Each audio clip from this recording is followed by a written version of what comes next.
All right, here we go. Aries Spears, welcome back to VladTV. 2025, right? First interview of 2025. Now, before you ask me a question, let me ask you a question. Yeah. What's your New Year's resolution? Oh, man, I didn't really have one. Can I tell you what I'd like your New Year's resolution to be? What's that? Stop over-talking your guests, man. Because you do that I want to over-talk you right now. You do it so much. Oh, my God. I actually did a poll, and I said, who overtalks their guests the most? And it seemed like me and Nori were like tied. Yeah, I could see that, because Nori does that a lot, too. Fat Joe should have been thrown in there, too, when he had his podcast. Okay. Yeah. Okay. All right, I'll try not to do it. Okay. I'll do my best. We'll see. I'll do my best. I just don't want to battle with you like that. That's okay. Okay. That's all right. Well, sometimes, here's the thing. Like, people think that I do it just because I like to do it, but no. A lot of times is I have a game plan for the interview, and people sometimes go off course and on tangents and everything else like that, so I got to bring them back in, and, you know, occasionally the only way to do that is to overtalk somebody. Because otherwise, people can go on a 20, 30-minute tangent I've never not seen you do it. Okay, all right, fair enough. I mean, you know, Fair listen, enough. I get it. You fighting for rebound position. So am I. Ah, So come on, man. okay, Only one of us can be Rodman. okay. Only one of us can be Rodman. All right. And Rodman's the king of rebounds, so Yes, he is. there we go. The Jordan of rebounding. Yes. Well, before we get into the other stuff, you know, New Year's just passed and a bunch of craziness happened.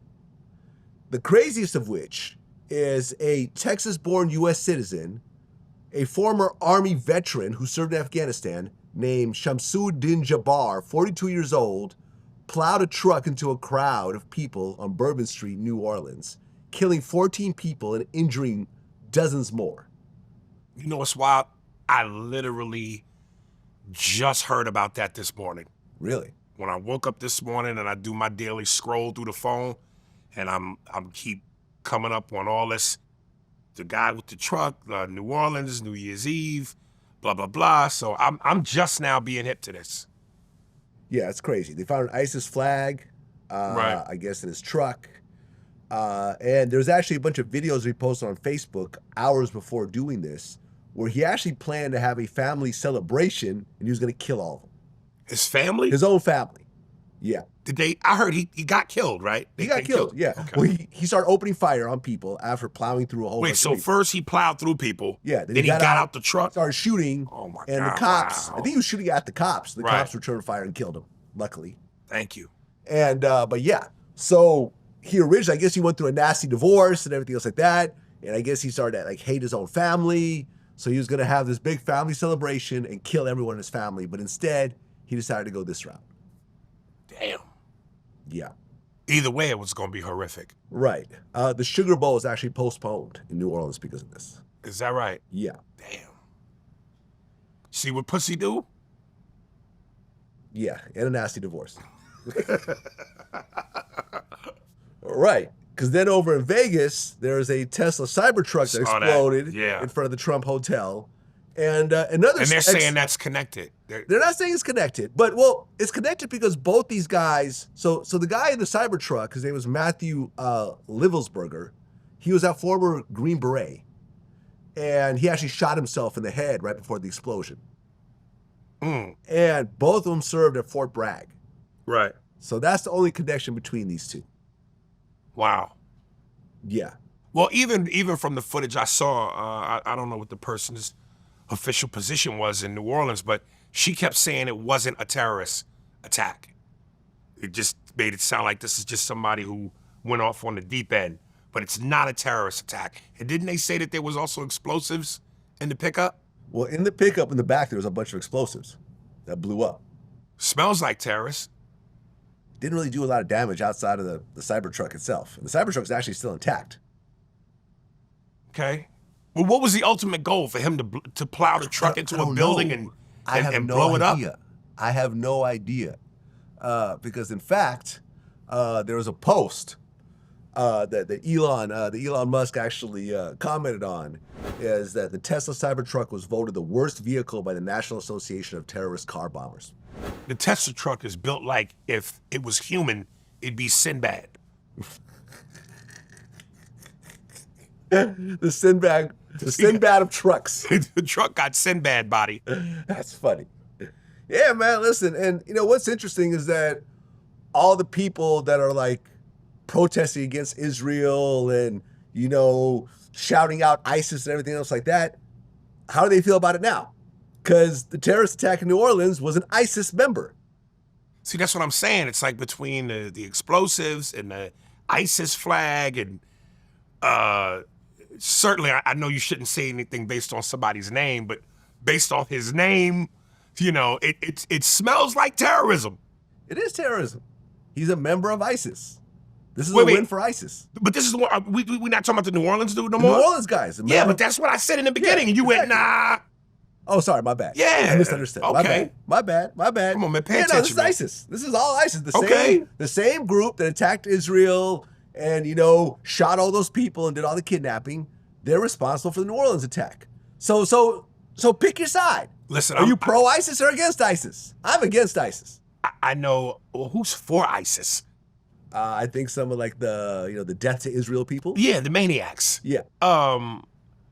Listen, I know the hardcore Trump fans ain't gonna like this, but isn't it kind of weird or just a funky coincidence that now that Mr. Mayhem is back in office, here we go? Well, the Cybertruck exploded in front of the Trump Hotel. More to my point. More to my point. More to your point. I say on stage, now that he's president again, he should change his slogan from Make America Great Again to The Empire Strikes Back. Because Lord Vader is back, and it feels like, here we go. Here we go. Well, something interesting came in my mailbox a couple of weeks ago. Don't know if you ever heard this before. This was a clip from Opie and Anthony where they had Joe Rogan and Jamie Masada, who's the owner of the Laugh Factory. Do you know what I'm talking about yet? Mm-hmm. You know what I'm talking about? I think I know where you're going, yeah. Okay. I've never heard this before. I've never heard it either. Is it from Joe Rogan? It's from Joe Rogan. Right. So Joe Rogan mentions you in this clip. Mm-hmm. Let me play it for you. If you want, when are we getting out of Iraq? It's a big country. Did you say buddy. Aries Spears? Yeah. Tremendous thief. Oh, here we go. Tremendous. I knew if I said the only guy anybody I I said comedy he's store. one That's pick not on it. true. That's What? not true. I'm a huge supporter of comedians. It's not true. Yeah. Aries Spears the thief. And got you kicked know out what of the he comedy store is, for don't stealing. you? Oh, yeah. Former cast member of Mad. That's right. Mm-hmm. Joe Rogan called you a tremendous joke thief. Tell me what joke I stole, Joe. Tell me what joke I stole, Joe. Here's sometimes where people want to go, you're stealing, is because sometimes in terms of your persona, your comedic style, if it's reminiscent of someone else a little bit, y'all got kind of the same energy, that's where you're a thief. But I would ask Joe, what joke are you talking about? Tell me exactly what joke you're talking about. Because there have been people who have said, and I'll be the first person to go listen, whenever I name my top favorite comedians, I always say Dave Chappelle and Patrice O'Neal. Mm-hmm. And I will be the first person to always say, Patrice is better than me. If he was still alive today, Patrice is better than me. Mm. Patrice was a monster. You know, I almost go, if comedians were rappers, I would say Dave Chappelle is Jay-Z, Patrice is Biggie, and I'll take Nas or Jadakiss. That's not a bad position. And my style, like Patrice, is very fearless, very out there, very raw, very rugged, very I don't give a fuck. So, yeah, you might sit there, and I've heard people say, oh, he trying to be Patrice. Why? Because I'm the same in terms of I like raw, rugged, no censored, no hold bars type of comedy. But what joke are you talking about? And then here's one of my favorite sayings. Well, I'm gonna pat myself on the back. You know, a lot of times people will see a comedian do something on television, and then they'll see someone else do it later, and they go, oh, you stole that from the guy I saw on television. And I go, just because you saw someone do it first, don't mean they did it first. You just happen to see somebody who put it out there on a major medium called television. But that don't mean they're the author of the joke. They could be the thief. They just put it out there and you saw it. So, and listen, here's the last thing, because I know Joe Rogan, I would think that now that he's worth $1 gazillion, he wouldn't want to jeopardize that. And listen, I know the deal. I know Joe is a MMA dude who could beat the shit out of me. But I will say to Joe, you're a fucking hypocrite. Because you didn't go after Amy Schumer the way you did Carlos. You destroyed Carlos's career. When Carlos did what he did, you called him a thief. When Amy did what she did, you said it was parallel thinking. Get the fuck out of here. So if you're gonna go there, go all the way. Yeah, man. The stealing of the jokes. So you've heard that? You've heard of that before, but you never actually heard that actual audio. No. What I heard was, and Bobby Lee told me, was that Joe said I was a hack. Oh. Yeah. But as far as... What does that mean, a hack, exactly, in comedy?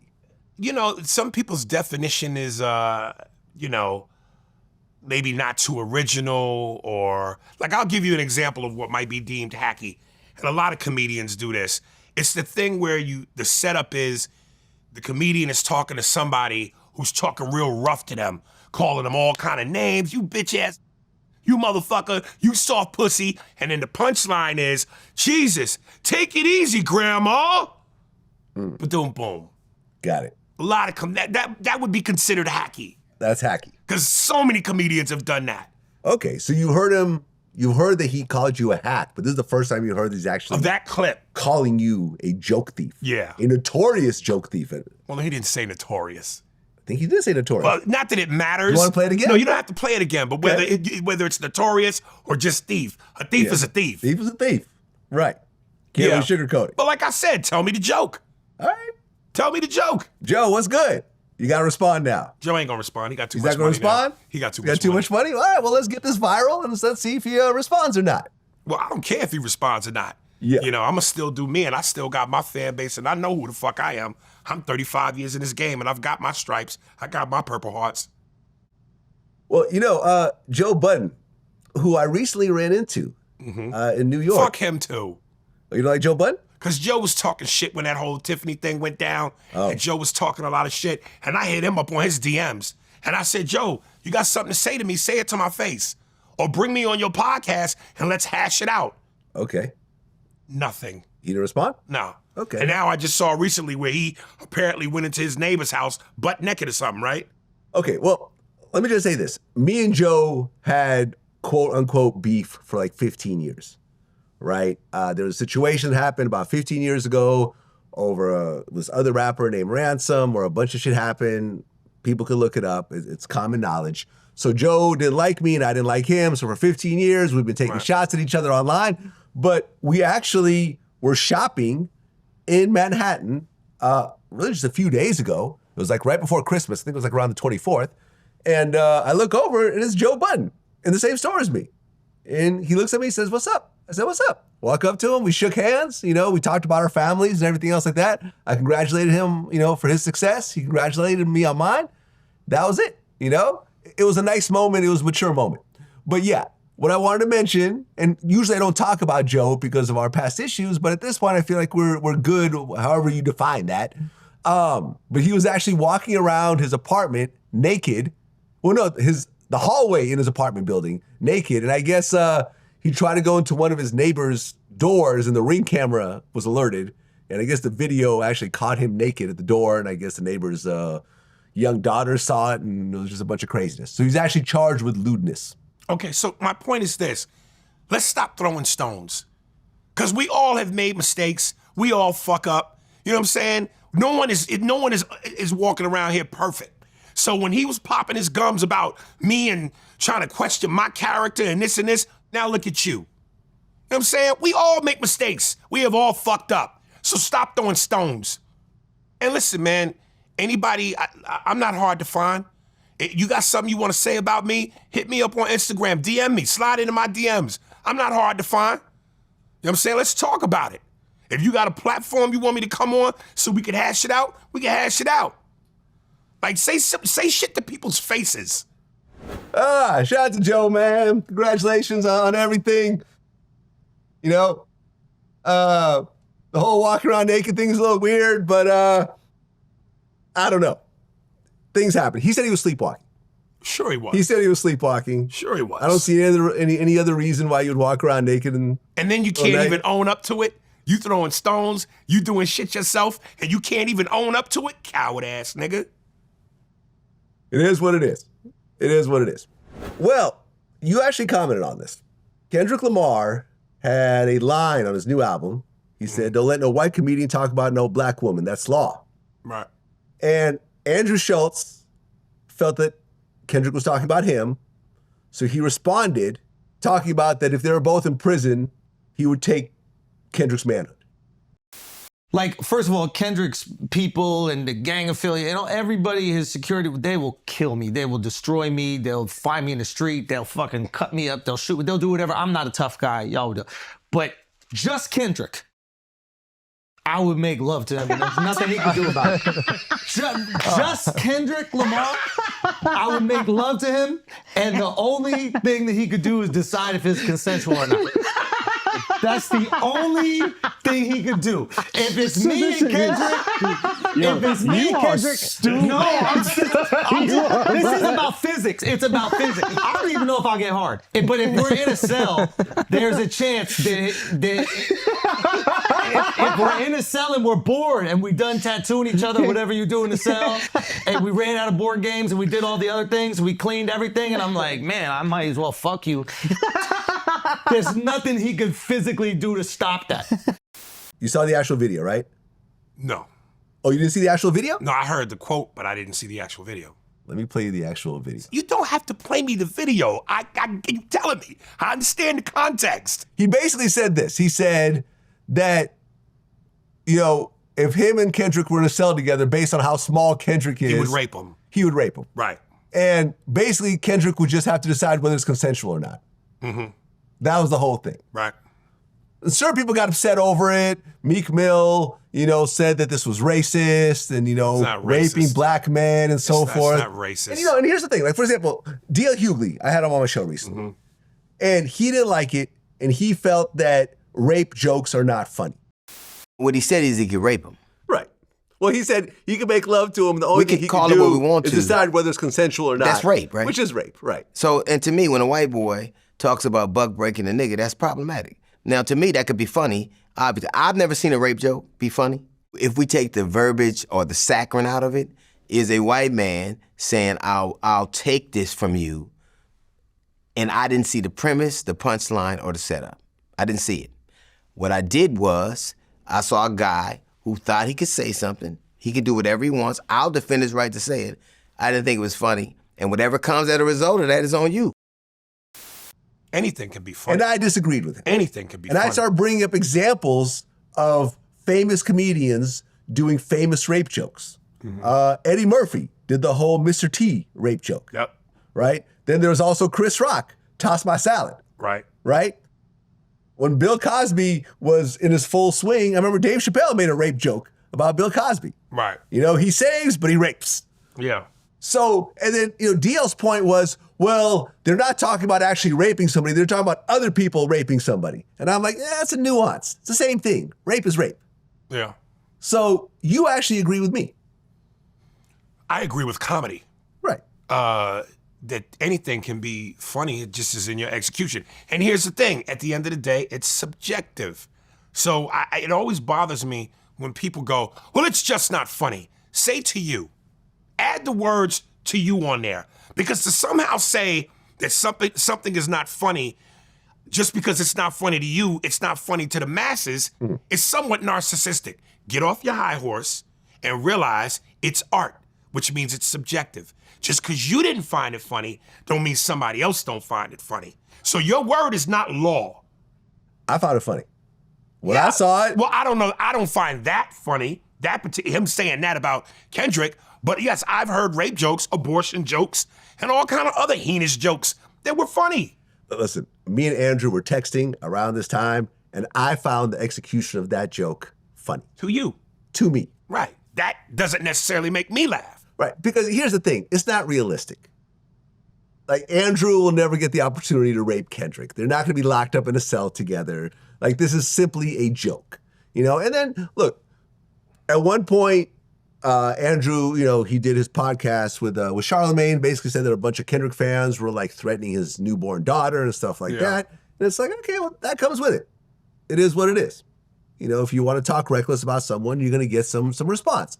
And DL was like, oh, you can't be the aggressor and the victim and so forth. And, that's debatable and so forth. But, people will go overboard when it comes to, being a fan of somebody and having their person insulted somehow. But look, at the end of the day, rape jokes are funny. There's pedophilia jokes that are funny. You actually said some of them. I didn't necessarily find them funny. Sliding out of that one. Well, what's actually interesting is that I actually brought up, before I did the interview, I hit up, my VladTV YouTube members, and I asked what I should talk about. And someone mentioned a skit that you did on MadTV where you played R. Kelly, the greatest statutory rapist skit. Yes. I watched it for the first time ever. Oh, yeah? Hilarious. And we did that before Dave Chappelle did Pee on You. Oh. Yeah. Okay. Yeah. And listen, again, this is the beauty of what we do. There are some people that will say, oh, Pee on You was way funnier than the MadTV skit. And there are people that will say the MadTV skit was funnier than the Dave Chappelle skit. To just be in the same ballpark, to just be able to have the two compared, that's the win. Yeah, shout out to Daryl Best Wedley. He's the one who actually pointed this out. Right. I watched it for the first time. So basically, you play R. Kelly as a boxer. It was a spoof from the actual video, The Greatest. Oh, Yeah. Okay. I haven't seen that. in a We while. spoofed that Right. video. So basically, you're like the boxer in his dressing room, and it's a little girl. It's a Girl Scout saying, "Oh, I want to see R. Kelly." Oh, he's busy. I got some Girl Scout cookies. Okay, bring her in. They're chasing her around and everything else like that, calling her jailbait and singing. How does the chorus go? You go, I'm the greatest statutory rapist. Yeah. I thought it was brilliant. I did too. I thought it was brilliant. Yeah, everything MadTV pretty much did back then was brilliant. I thought it was brilliant. Couldn't do that today. No, you can't do that today, which is too bad. That's how soft we've gotten. Which is too bad. Yeah. Because it's comedy. Yeah. It's supposed to push the line. Yeah. I know I don't want to mention it again because I know I've mentioned it here on your platform, but for the sake of argument, let me just do it again. 3 legendary comedians, 3 legendary quotes. Dave Chappelle, you don't know where the line is in comedy until you cross it. George Carlin, you should know where the line is in comedy and deliberately cross it. Patrice O'Neal, rest in peace. Great comedy leaves half the audience laughing and the other half horrified. And you ain't always gonna get it right. Sometimes you make mistakes. Jordan didn't win every game, but he's still a 6-time champion. Ali didn't win every fight, but he's still a 3-time heavyweight champion. You know? Who do you think, if you were to look at all the major comedians, who do you think is the one that pushed the line the furthest? Today? Just period, overall. Oh, I mean, you gotta give everything. Who really would almost cross the line of offending everybody. They pushed the line in 2 different ways. I think that, my first inclination was to say Richard Pryor, because he's kind of the architect and the blueprint for every black comedian that has come along since him, especially when it comes to joking about race and the reality of America. But I'd have to say before him, I'd give it to Dick Gregory. Because Dick Gregory was doing it, but not... Richard Pryor was motherfucking crack cocaine in the 80s with what he gave you. Dick Gregory was... I don't know, what's softer than crack cocaine? Just cocaine? He gave it to you, but in a more eloquent fashion. Yeah, Dick Gregory was a little before my time, so I didn't really get up on his Dick kind of... Yeah, I know who he is. He cracked the door open for Richard to knock it down. I know he's a legend. Yeah. I just haven't watched a lot of his stand-ups and so forth. So I can't really comment on that. There's a great documentary on Showtime about Dick Gregory. Look it up. Okay. Yeah. Well, speaking on this particular subject, Jay-Z and Diddy are being sued over allegedly sexually assaulting a 13-year-old. I thought it was, well, not that that matters. What? I thought it was a 16-year-old. No, 13-year-old. Is this a different one now? No, well, there's a few of them, but the one that Jay-Z's thrown into is a 13-year-old. Right. And what's interesting is Antonio Brown, who honestly has become one of the greatest trolls on the internet. He posted this. Oh, that's crazy. See you later, alligator. Yeah, at your trial, pedophile. Right. And of course, Jay-Z has hit back. Which I'm glad to see. Because if you're innocent and you know, people are trying to throw dirt on your name and your reputation, you're supposed to fight back. Yeah, I mean, the problem with these types of lawsuits is that, yeah, everyone's like, yeah, Jay-Z's gonna ruin him. He's gonna get his law license revoked and so forth. The way these laws are set up, lawyers can file these bullshit lawsuits and there's literally no repercussions that ever happens to any of these lawyers. I have not heard of a single lawyer that has stopped practicing from a lawsuit that they filed. I've never heard it before. I always thought but they were suing the accuser, not the lawyer. Possibly, but here's the thing. You can't sue somebody who's broke. A lot of people, the majority of America is sue-proof because this is a 13-year-old at the time who's now like, I don't know, in her 30s, single mother. From what I understand, she's like on the spectrum, probably autistic to a certain degree. She did an interview where like the facts just didn't match up. She said that, you know, the guys from Good Charlotte were there and their management actually responded and said that during this time they were on tour. They weren't even there. Yeah, listen, this is why I go innocent until proven guilty. You know, especially with social media now, everybody is the judge, the prosecutor, you know, and you're on trial, and the public eye that's already convicted you before we really get all the facts out. Well, yeah, because they actually interviewed the father, and she said, like, you know, after she was sexually assaulted, her father picked her up, and it was just like quiet in the car, and the father was like, "We live 5 hours away. I don't remember driving 5 hours each direction to pick her up and then take her back. I would have remembered that." And she's like, "Oh, my dad was going through a lot at the time. We get a lot of arguments about it." It's like, it's all bullshit. I don't believe any of it. We know that there are celebrities a la Bill Cosby and maybe R. Kelly who do commit heinous crimes. But there are also celebrities who are the victim of a possible money grab. Oh, yeah. No, look, the lawyer, Tony Busby, said that we didn't ask for a penny from Jay-Z. All we asked for is a mediation meeting. The mediation meeting is about money in a civil lawsuit. Right. Yeah. That's all it's about. Yeah. You are asking for money. Yeah. That's all it's about. Listen, innocent until proven guilty, man. Yeah, man, I hate this. I hate the way this works. I hate the way it's set up. You know, at one point, being famous and rich protected you against lawsuits. Now you're just a bigger target for them. Because what these lawyers do is they try to circumvent the legal process by filing these outrageous lawsuits with these incredible, you know, unprovable claims to the point where the person will just give them something to make it go away. Right. Right. Which is a way to avoid actually going to court and being proved wrong. Right. To avoid the headache. Yeah. Right. Exactly. But I'm saying if this actually went to trial, there's no proof.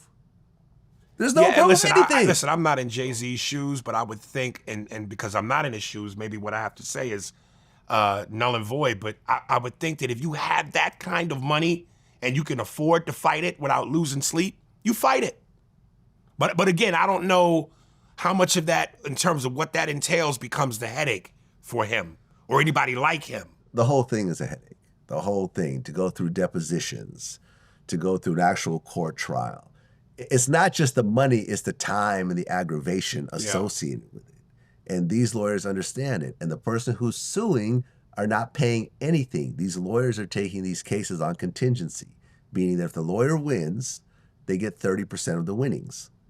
But the person who actually sues, when they lose, they don't have a penny to pay to anybody. Whereas the person getting sued ends up having to cough up a few $100,000, and they could try to countersue, but if the person is a 9-to-5 worker or is unemployed, there's nothing to sue that person for. Right. You can't collect anything. So I personally think the law should just be changed. At some point, someone needs to actually put some money into some politician's hands and start changing the laws. But the lawyers aren't going to like that because they make a lot of their money this way. Yeah.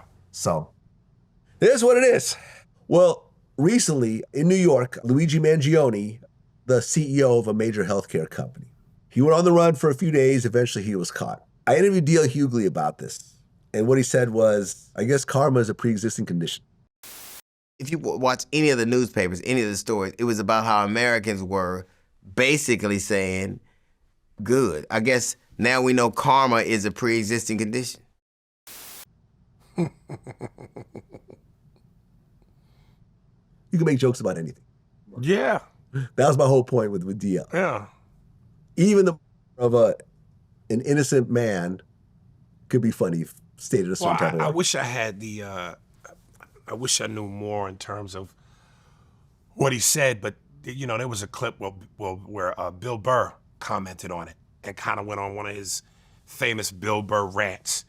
And I don't know if you would interpret it in terms of funny more so than just plain truth, where he was kind of, and I'm paraphrasing here, was saying that these guys, you know, they get away with all the time in terms of what they do to the little man. And I don't think by any means was he justifying, but he was just pointing out the hypocrisy in it. Look, man, it's a healthcare company. Do you think that the CEO is actually sitting there trying to keep off as many people as possible? Or are they running a business within the guidelines of the business? Okay, but if you know you know what the guidelines are. You know they're funky. You know they're bull. I mean, here's the thing. I've never personally had issues with my health insurance. Well, you got money. And people that got money don't have issues when it comes to certain Well, but if you have things. health insurance, you have health insurance. I mean, I guess is there different types of health insurance? I mean, Some people can't even afford health insurance. Well, they have Medicare. Well, I don't know. Isn't Medicare kind of like a, for lack of a better word, cheaper version or like a no-frills kind of? If you can't afford regular health insurance, you can get Medicare. You can get Medicaid. I mean, there's options. But I'm saying, if you got top-of-the-line health care versus what you can't afford in Medicare, isn't there a difference in terms of the quality of what you get? I can't tell you because I've always, but there were times in my life I've had no health insurance, though. You know what I'm saying? And look, I mean, you've had situations like, you know, like Obamacare, I thought was a major turning point, where before Obamacare, and I thought this was criminal.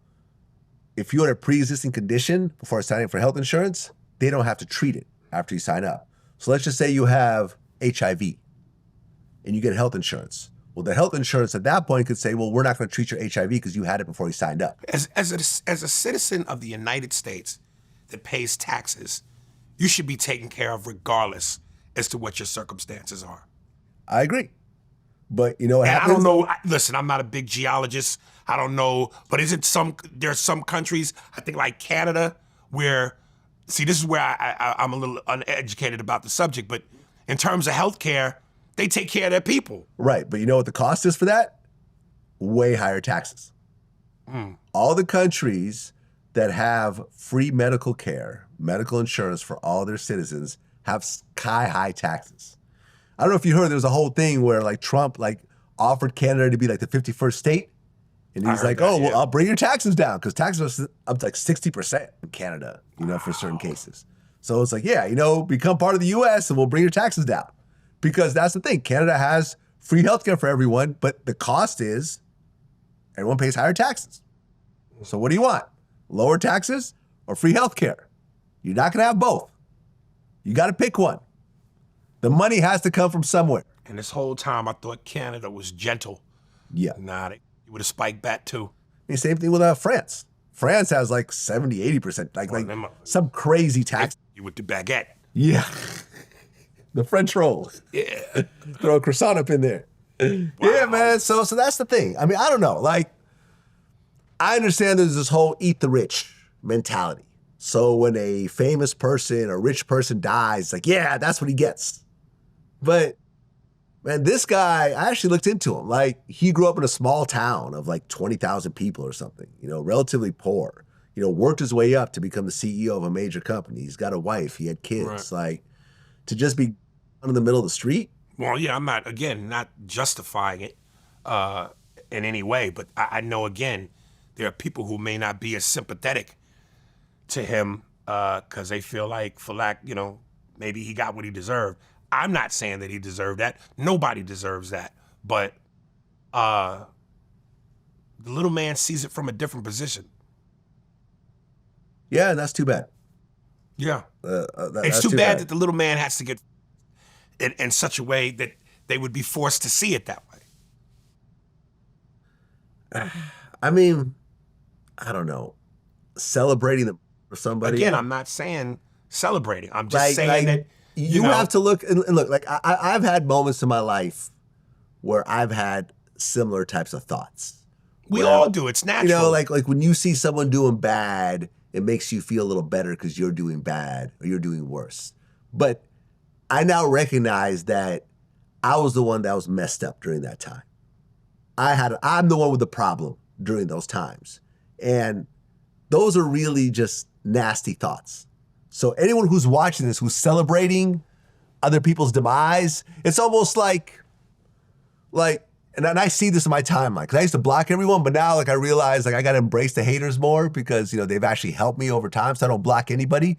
But there are accounts out there with fake profile pics that all they do is respond to people with racist comments. That's all they do.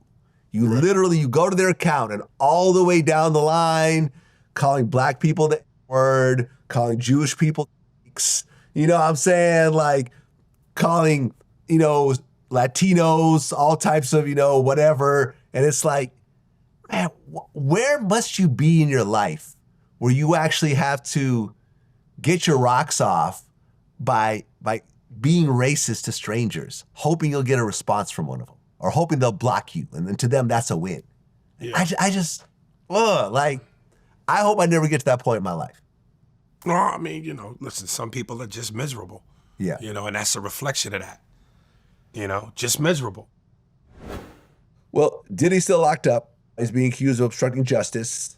He's, making phone calls he's not supposed to be making. And, they're saying he's talking to witnesses he's not supposed to be talking to and so forth. At this point, what's your take on it? Do you expect him to actually walk out at some point, or do you expect he'll get life in prison?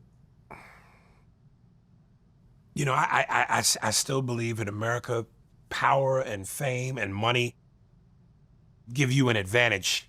I don't really, it's hard for me to say because on one end, based on how things seem, if in a trial it's all brought to light, then yeah, he'll go down as he should.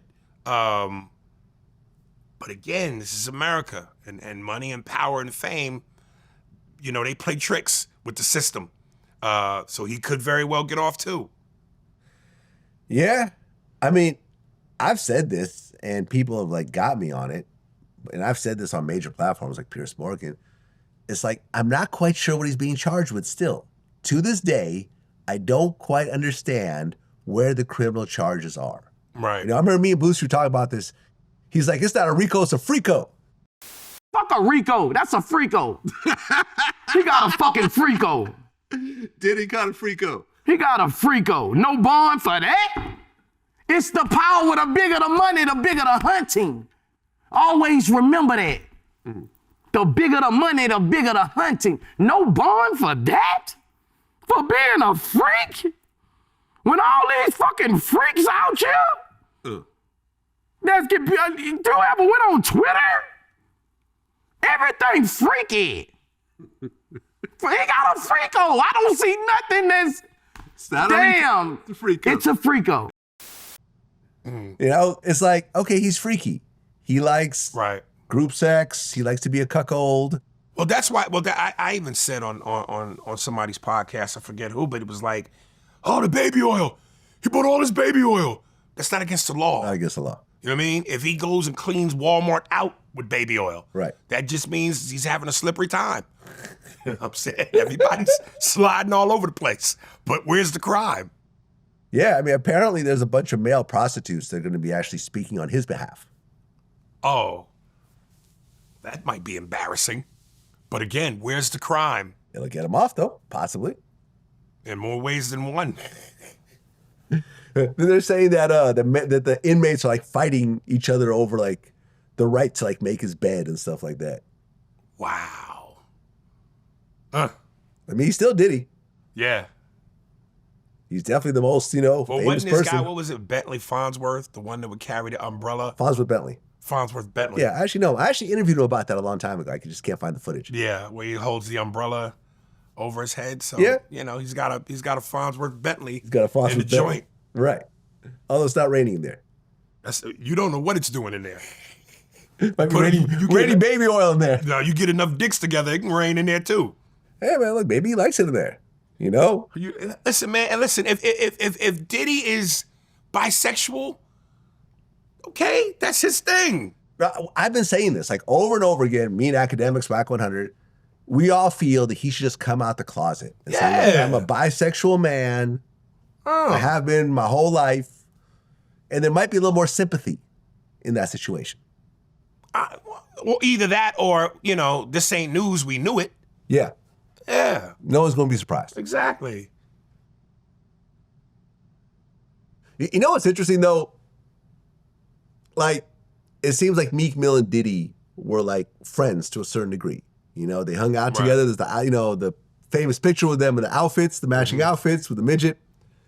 But recently, there's a video where Meek's like, no Diddy gang. No Diddy gang? Yeah. Basically, he's saying he's not down with Diddy. Oh, yeah? Because people say no Diddy. Yeah. He's like, no Diddy gang. He's like, I'm part of the no Diddy gang. Right. And that kind of surprised me because it's like... Well, listen, when somebody's in trouble, the associates run for cover. Yeah, but look, when you were going through what you were going through, did you ever hear me say anything negative about you? Mm-mm. Listen, I had people that stuck with me, by me, and I had people that jumped ship. Right. It's par for the course. Yeah, I mean, it's happened to me too. Right. During my various cancel, episodes over the years, there's people that stuck by me. There's people who have privately stuck by me and said, listen, I'm not going to do your show right now, but I'm not going to say anything against you. Yeah. And there's people that jumped all the way out the window and were like, fuck Vlad, cancel him, unsubscribe to his channel, subscribe to mine, and that type of bullshit. Right. So you get the whole gamut of it. But to me, it's like, if you actually have a personal relationship with someone, they should stick by you, or at least not say anything. Right. But, it seems like in the entertainment business, there's no real friends. I mean, that's certainly true to an extent, but it's also, the fear of loss. If people are a brand and they're worried about their brand and, the people that put money in their pocket and they're associated with you and they seem like they don't jump ship, then they're wondering about a trickle-down effect in terms of how that's going to affect their pocketbook. Does that make it right? No. But, I guess business is business. Yeah, but business is business, but business is also relationships. Right, but you talking about if we have a relationship that's just purely friendship, you my guy, I'm your guy, that's one thing. But if I have a relationship with a Fortune 500 company that puts money in my pocket and helps me pay my mortgage and my bills, which relationship should you protect more? Yeah, but a lot of my friendships also have a business aspect to them. Okay. You see what I'm saying? So it's kind of like... But there are many that don't. It's strictly business. Yeah. So, you gotta protect your best interests. They're simply business, but I feel like once you do business with people over time, you often form a personal relationship with that person. Right. And as you get older, I feel like you have less friends that it's just like purely friendship, where you guys just hang out and no business gets talked about, no money changes hands. You guys are just hanging out because you enjoy each other's company. Like, you have your own family that you do that with. Right. But in terms of outside people, as time goes on, it's like, okay, look, let's go do this. Let's go hang out. Let's grab some lunch. But hey, if we could go make some money together also, that almost brings an extra element to it. And I've had people accuse me, oh, you don't have real friends. You just have people you do business with. And it's like, it's a little of both, I feel. For me, it's kind of like I have friends and we do business together and they benefit financially and I benefit financially. Well, I mean, I don't just put money in their pocket just to be my friend. Like, that doesn't happen. Well, it depends on how you come up. Cause there's a lot of dudes who come up poor and from the hood and the ghetto, and only they make it. So, you know, they feel an obligation to pull their friends along, but there has to be a mindset that comes with success. And if you just riding the ride, but your mentality ain't where mine is, so that you could really truly help us grow as a friendship and as a partnership and as a business, well then, you know, then you set yourself up for certain situations. I'm sure most of the people that you go are my friends who I do business with, they were probably as successful as you or more successful than you when you merged. Yeah. Versus you the only guy that came up in your group and now everybody's looking to you to be the savior. Yeah, no, it's true. It's true. Like a lot of my friends these days, when I met them, we were both successful in our own right. And sometimes they were way more successful than me. Right. You know? But, you know, like for example, like a Michael Jai White, like I consider him an actual friend. Right. You know, we have hours and hours and hours of conversation on the phone, not just on camera. But when he comes in and does interviews, I pay him. Yeah. And those interviews are always profitable. So Yeah. I get paid too. So it's not like I'm doing him a favor or he's doing me a favor. And it ain't like he's doing it for free. No, he's not. Right. And I would feel bad if he just did it for free. Because I feel like, yo, you know, listen, if it's one interview, and people think that I pay for all my interviews, I don't. You know, probably 70% of my interviews are not paid. But when you're a repeat guest, Yeah. and I expect you to come back over and over again, I wouldn't have you do that and make money off you every single time and not pay you. I would think that would just be wrong. So can I get a raise? A raise? Sure, what do you want? 50,000? 40,000. You want 40,000? That's the magic number. We'll talk about it off Plus camera. 30%. Right. I ain't gonna Marlon Wayans you. Nah. Nah. Well, this was interesting, and I didn't fully realize this, but when I interviewed D.L. Hughley last time, what he told me is that when he was coming up, he said Robin Harris was the epicenter of the black comedy explosion. Robin was the center of, he started the beginning of what would become this explosion of black comedy. Robin Harris. You would Yes. put Robin Harris at the epicenter of that? There's no question. Wow, I've never heard this before, but obviously you know. Of course. Wow. There's no question he started. And the only reason that Russell Simmons got Def Jam is because Michael Williams, who had the Comedy Act Theater, wouldn't do it. Huh. He thought it was very short-sighted at the time, and this is not me speaking out of school. If Michael had have done it, it would have been a different thing. And that comedy exposure started in the West at the Comedy Act Theater, not in New York, but because because Michael didn't do it, Def Jam got on, and the Comedy Act Theater was kind of a replica history. But Robin Harris started this comedy explosion. And I said, really? He goes, yeah. He goes, yeah, Russell Simmons will actually tell you the same thing. I said, okay, hold on. So I FaceTime Russell Simmons, and I put him, you know, on the phone with DL, and Russell completely co-signed this. Yeah, Robin was the reason that we did Def Comedy. And he's the inspiration. I've seen some comedy shows, and it was just starting to come into my concept. I wasn't as focused on it as, of course, Bob Sumner was. But then I went and saw him in Crenshaw. On Crenshaw, I was like, oh, Comedy shit, I got to do a show. He was so good that when I left, I was determined. Yeah. Especially here in LA, back when the Comedy Act Theater was a thing. I mean, that's where that was his arena. That's where he would hold court. You know, and some of the, you know, one of the famous sayings was that when he was on stage, and if you knew that theater, you know, you had to literally walk past the stage and up the steps to get to the bathroom. And I'm telling you, there were more fucked up bladders in that building because you didn't want to walk past him. You could not get to the bathroom without being a target. So, yeah, back in the day when Comedy Act Theater was booming, Robin was the dude. I never realized that because since I never was part of this whole scene, I was living in the Bay during this time. I wasn't coming to LA. I would just see Robin Harris doing like House Party. The movie, yeah. Do the Right Thing. Uh-huh. But these were all like small parts, relatively. You see what I'm saying? Not to say they weren't impactful parts, they were. Oh, well, listen, it's one of those tragic what ifs. Because if he hadn't died, he was on the tarmac waiting for clearance from Tower Control. Huh. He was on his way. Really? Absolutely. But I mean, he had some years. It's not like he died right when he started to get known. I mean, he had some years. Yeah, a lot of people got a lot of years. You know, you don't know when you're gonna pop. You know what I mean? Be in the business forever. You know, Bernie Mac, when he popped, was well into his, was it 50s? Really? Yeah. Oh, wow. And Bernie been around for a minute. No, look, I mean, I haven't met a person who does not show total respect for Robin Harris. Yeah. When I speak. And in fact, you know, when you talk about the walking past the stage, I've interviewed 2 people, and I've never heard this before from any other comedian, that would actually throw their outfits away because of how badly Robin would clown. Oh, Robin would destroy you.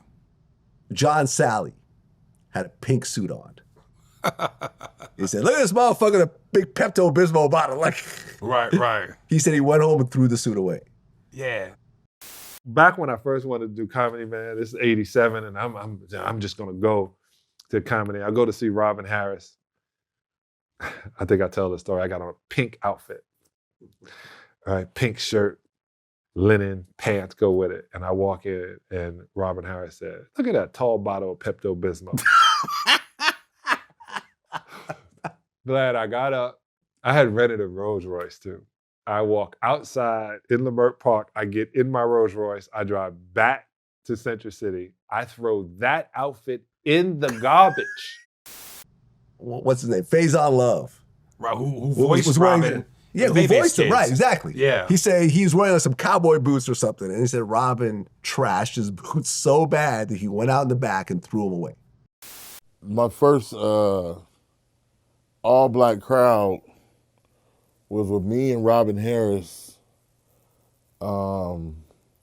He came down to host, just for people who know who Robin was. This comedy, I think it was Bees, some little rinky-dink place, held about maybe 40, 50 people. And I had some red shoes on, some red boots. And he talked about my boots so damn bad when I got on stage. I went downstairs and took the boots off and threw them in the trash. I was like, man, don't ever let me buy no goddamn red boots. Let me tell you something. In the 90s, the comedy scene in Los Angeles, between Comedy Act Theater and Fat Tuesdays at the Comedy Store, Comedy Store Fat Tuesdays was like Studio 54 for comedy. Huh. I mean, and if you know anything about the Comedy Store, you know, there's the main room, which is the biggest room. There's the OR, which is the second biggest room. And then there's the belly room, which is the tiny room. When I tell you, you couldn't move in that motherfucker. I mean, elbow to elbow. The hallway, that one little hallway, it was, excuse me, and I mean some of the baddest bitches in LA every Tuesday night. Eddie Murphy, Prince, the who's who of celebrities, athletes would come through that motherfucker. It was insane. Wow. I put up Wilt Chamberlain numbers, nigga, in the pussy department in the 90s. Oh, because you were performing. I was on MadTV. I was in my 20s. I was 30 pounds lighter. You know, I was killing on stage. I was a bad motherfucker. I'm still a bad motherfucker. I just got to get my weight back. What do you think was the craziest groupie experience you had during that era? I'm gonna be quiet on that. You gonna be quiet? I'm gonna be quiet on that. Ah, man. Yeah. Certain things you should keep to yourself. Well, didn't you and Michael Jai White date the same girl? No, she was my girlfriend for 4 years, and then once we broke up, she dated him afterwards. Oh, okay. Yeah. Oh, he had some runs back in the day. I'm sure about it. Oh, let me tell you, he has told me stories about some A-list actresses who are totally fucking crazy. Yeah, well, based on stories that he's told me, who I can't mention. Lou's the actress. She's a woman. Yeah. That falls under crazy. She just happens to be an actress. Just happens to be an actress. Yes. No, I mean actresses, names that everybody knows about. Right. during that time. And look, I mean, Michael was, fresh off the block, and he was basically fresh meat to these women. Yeah, as a man, I'm not going to describe another man as fresh meat. Well, that's the way he described himself. Okay, I'll let him do that. I'll let him do Diddy. that. I didn't describe him as that. He described himself as that in our interviews. You know what I mean? But that was kind of no Diddy-ish, so I guess I'm going to have to hold that. No, but he basically said how he's basically like almost raped by some of these women. You know what I'm saying? I mean, listen, man, Mike has always been in tip-top shape. Still He's is. an incredible martial artist. And then you throw in fame and some movies and money on top of that, it's a no-brainer. Yep. Yeah. So Katt Williams, he talked about why he went off, during his Club Shay Shay interview. He said, I was trying to make this safe place for black actors and comedians where the politics and the hierarchy and the casting couch didn't apply. My whole career, I was trying to do good black business that you could be proud of. And it was always stopped. I'm not sure I'm understanding what going on Shay Shay to do that. Like when you explain that to me, give me that again in a nutshell. He was trying to do what? I was trying to make a safe place for black actors and comedians where the politics and the hierarchy and the casting couch didn't apply. My whole career, I was trying to do good black business that you could be proud of. Good. Stop right there. Good black business. Yeah. That we could be proud of. So instead of going on there trying to unite us as black entertainers and come together, you go on there and you destroy everybody. Yeah. How is that good black business? And you make the fan base of those comedians either yay or nay you or pick sides. Now there's some internal shit going on within the comedy community, which the black comedy community, within our community. How is that good black business? Listen, I personally thought it was a divisive interview. Absolutely. That's what I thought. Absolutely. And Cedric the Entertainer, one of the kings of comedy and one of the strong staples of comedy in the black culture, in the black community, you describing him as a walrus sitting up on the couch. Yeah. Yeah, man, look, listen. A good number of people he talked about are people that I've interviewed, some of which are actual friends of mine and so forth. And what I would say is probably 80% of what he said wasn't even true. A lot of stuff he just made up. Do you see Adam Sandler going on platforms and shitting on his alumni, or do you see him working with them? Nick Swartzen wouldn't have a job if it wasn't for Adam Sandler, because Hollywood been trying to stuff Nick Swartzen down our throats for a minute. But everything that Adam is in, Nick is in. David Spade is in. Rob Reiner is in. Chris Rock is in. Is it not Rob Reiner? What's the guy, the comedian? Rob, I'm getting his last name fucked up. Rob Reiner is in some Adam Sandler movies. Is it Reiner or Schneider? Rob Schneider. Rob Schneider, yeah. Rob Schneider. He's a dickhead, by the way. Yeah. I met him once. But, my point is, Adam pulls his guys along. Why don't we do that? It's kind of a good point. Like, who are the people that, well, no, I mean, Katt does bring a lot of people with him. Like, Lunel is one of Katt's people. And that's beautiful. But again, wouldn't it be more powerful to have used that moment and that platform to really unite all of us? If your voice has power and your words have power, right? Wouldn't it serve us better to hear a Katt Williams uplift these people than chop them down? And I can already read the comments. Here is you talk shit about blah, blah, blah, blah. And let me say, I think one of the biggest misconceptions about me, because people go, you're a hater. All you do is hate on shit and talk shit. I also big up a lot of shit too. You know what I'm saying? I big up a lot of people when I go, yo, this person's hot. I like what that person has done. That to me is funny. That person is funny. So, but if people want to dislike you, they not looking for the positive anyway. Look, Katt is good at causing controversy. I don't know if you saw a recent interview where he said he's responsible for telling Steph Curry to shoot more threes. No, I didn't see that. Yeah, no, he's saying he's responsible for Steph Curry being the greatest three-pointer of all time. Okay. I'm not quite sure how this is possible. I don't think Steph... But Steph wasn't going to do what he naturally can do. No. Without. He waited for Katt to tell him to do it. And at that point, he decided to try it. Yeah. But I mean, a lot of Katt stories. Like, I remember me and Faison, we went on a whole thing where he's like, yeah, I used to steal car stereos and sell them for $2,000. And we're like doing the math. I'm like, okay, in the 80s, stolen car stereos, $2,000. These numbers are not numbering right now. I have no idea. Right. And he said, that you pointed out, is that he used to sell stolen radios for $2,000. Back in what, the 80s or something? I'm like, what? No. Alpine with the square knobs. Yeah, new radios were like maybe about 400. Yes. New, Alpine, brand new, with the square face and the square green knobs. Right. You go to Sears and buy a new radio, it'll cost you $400. Now explain to me how a stolen one will cost $2,000. A broken raggedy radio that's snatched with out. the wires hanging out the back. Yes. $2,000. You know, I used to sell car stereos, so like I really understand. Like they weren't selling for $2,000 brand new, so a stolen one for $2,000. I don't know where this comes from. Right. You know, what was it? Michael Blackson, you know, he was saying how Katt said that he told him to build a school in Africa, and Michael's like, that never happened. Like, you know, there's just a bunch of stuff like that. Right. But look, if you get on a big platform and you mention a whole bunch of famous people and say ridiculous things about them, and a bunch of them respond, gossip sells. It's going to be the biggest thing ever. Like, for example, right? This is something that I'm familiar with. There's a video that's going viral right now where this white girl said that the 50 Cent show in Las Vegas was the worst show ever. She made a whole video about it, and it was just saying how it's an awful show and she's a 50 Cent fan, but this is the worst show ever.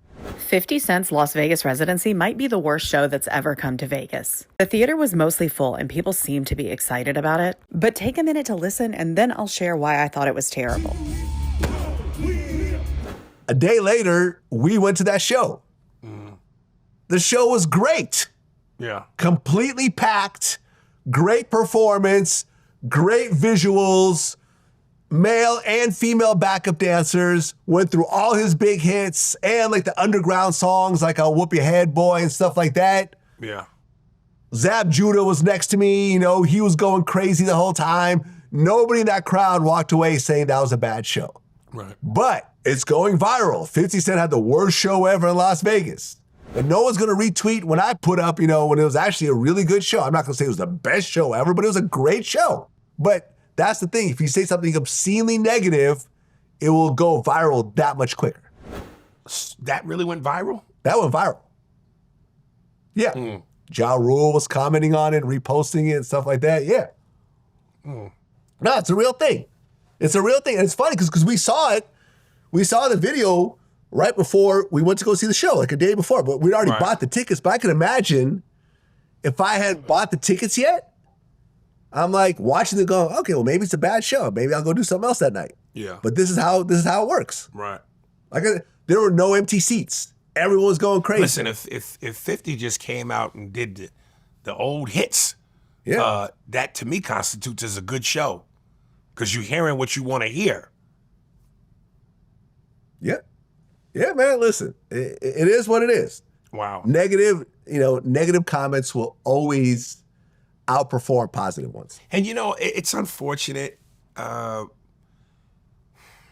it really disappoints me because within my community, when you read even when I posted out a post, when I put out a post after he had did what he did on Shay Shay, again, the comments from within my own community in terms of the negativity.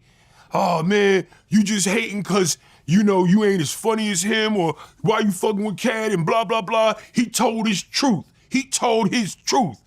And it's just, we have been so mentally conditioned to just naturally want to be against each other that we don't even see the beauty in had he gone on there and did the opposite. Yeah. We're like high school kids. Oh, did you hear what he said? Oh, shit. Yeah. Like, grow the fuck up, man. I feel you. Well, speaking of performances, one of my members, FUU3223, said, ask Mr. Spears why he publicly said he was going to perform in Memphis, but he was once again booked at the Chuckles Comedy Club in Memphis months later. Hold that man accountable for the garbage that flies through his mouth. Wait, say that again? Well, I guess you said that you wouldn't perform in Memphis again, or you don't perform down south. Okay. But he said that after you said that, you actually performed at Chuckles Comedy Club in Memphis. No, that's wrong. That's wrong. That's totally wrong. So you haven't performed there? Once I said I'm done with that, I was done with that. Okay. Yeah. So you're not actually performing in Memphis anymore? No. Okay. Well, for you Thursday 23, I asked the question. And this is why I was telling you this is the thing that I had wanted to do, where if we had selectively gone through some of the YouTube comments, that's what I wanted to post up on the thing and go over some of those. Because I'm telling you, some of the things that people say, when I read them, I go, how fucking dumb are you? Did you even think that through before that came out of your mouth? Complete morons. I saw a post recently, right? And I responded to this. They said Vanilla Ice is broke and he's supporting himself by being a male escort to older women. Vanilla Ice is one of the richest people I know. Yeah, we went back and one of the forth with richest people I personally know. Right. He has like a $10 million car collection. He's got about a $100 million real estate portfolio. Right. The house we went to had another house next door connected to it. Right. Both of them were mansions. Yeah. And he has hundreds of other properties. To think that he is being a male escort to old women is so ridiculous that I've never heard anything so stupid. But this tweet went viral. Dude, it's one of the funniest things is when I read where people go, man, you not as rich as so-and-so. And, you know, they'll say maybe a Kevin Hart. Okay, so Kevin Hart is the barometer to my level of success. Yeah. Fact is, we both richer than you, so shut the fuck up. Right. I might not be as rich as Kevin Hart, but we both richer than you. Right. So why don't you worry about how to get yourself to the 50% tax bracket and stop worrying about Kevin being the barometer to my success. Yeah, I mean, listen, none of us are as rich as Kevin Hart. Kevin Hart is wealthy, and he deserves what he got. Absolutely. He worked his ass off to get to that point. He started at the very bottom. He got to where he is. But he is not the baseline for rich. I'm just saying that when regular 9-to-5ers are comparing one dude who's worth this much to another dude who might be worth 3-4 times that much. Bottom line is, both dudes you talking about got more than you. Right. You're not even close to the dude who you comparing to the dude you comparing. Yep. So step your fucking game up and stop worrying about what I got. Gladiator 2. Have you watched it? I did. Great movie. It was. I liked it. We talked about this on my podcast. And this is one of those things where, again, I describe male demographic, movies that are demographically suited towards us as man food. Yeah. And I was like, man, I'm about to get my man card taken because you know what? I never saw Gladiator 1. Oh, all right. Never Interviews seen over Gladiator 1. That's too bad because they referenced Gladiator 1 throughout the movie. I know. So you didn't really get the full effect of the movie. Right. Why didn't you just watch 1 first? Because, I just never got around to it. You know, those movies, those period pieces, like 300, Sparta 300, Troy with Brad Pitt, Gladiator. I can see those movies when they come out, and now I'm about to date myself, but once upon a time ago, on video. But now streaming or cable. I don't run to the theater to spend money to go see those kinds of movies. So Gladiator 1 was always on my to-do list. I just never got around to it. I mean, you missed out. I mean, I would say it's better than Gladiator 2 just because it set the bar for the whole story. Mm-hmm. And Russell Crowe killed it. Yeah. You know what I'm saying? Yeah. And Joaquin Phoenix killed it. Right. Now, Gladiator 2 was great, and Denzel killed it. Mm-hmm. But everyone else, it was really Denzel carried that movie. Whereas it's the bigger name. No, I understand that. Right. But for example, like I'm saying, like in Gladiator 1, you had Russell Crowe and Joaquin Phoenix both like overdoing it. You know what I'm saying? To the point where it's like, wow, like both of them are like in their bag. Right. But Gladiator 2 was great. And seeing Denzel as like a real villain, you haven't seen that since Training Day. Well, we saw it in Training Day. We saw it in American Gangster. And now Gladiator 2. Okay, fair enough. Yeah. What do you think was his greatest villain role out of those three movies? Out of those three, Training Day. Yeah. Yeah. Yeah. You know, I posted this thing where someone had shown where Denzel has been nominated for an Oscar in 5 decades, like every 5 consecutive decades. He's only won 2, one for Glory and the other for Training Day.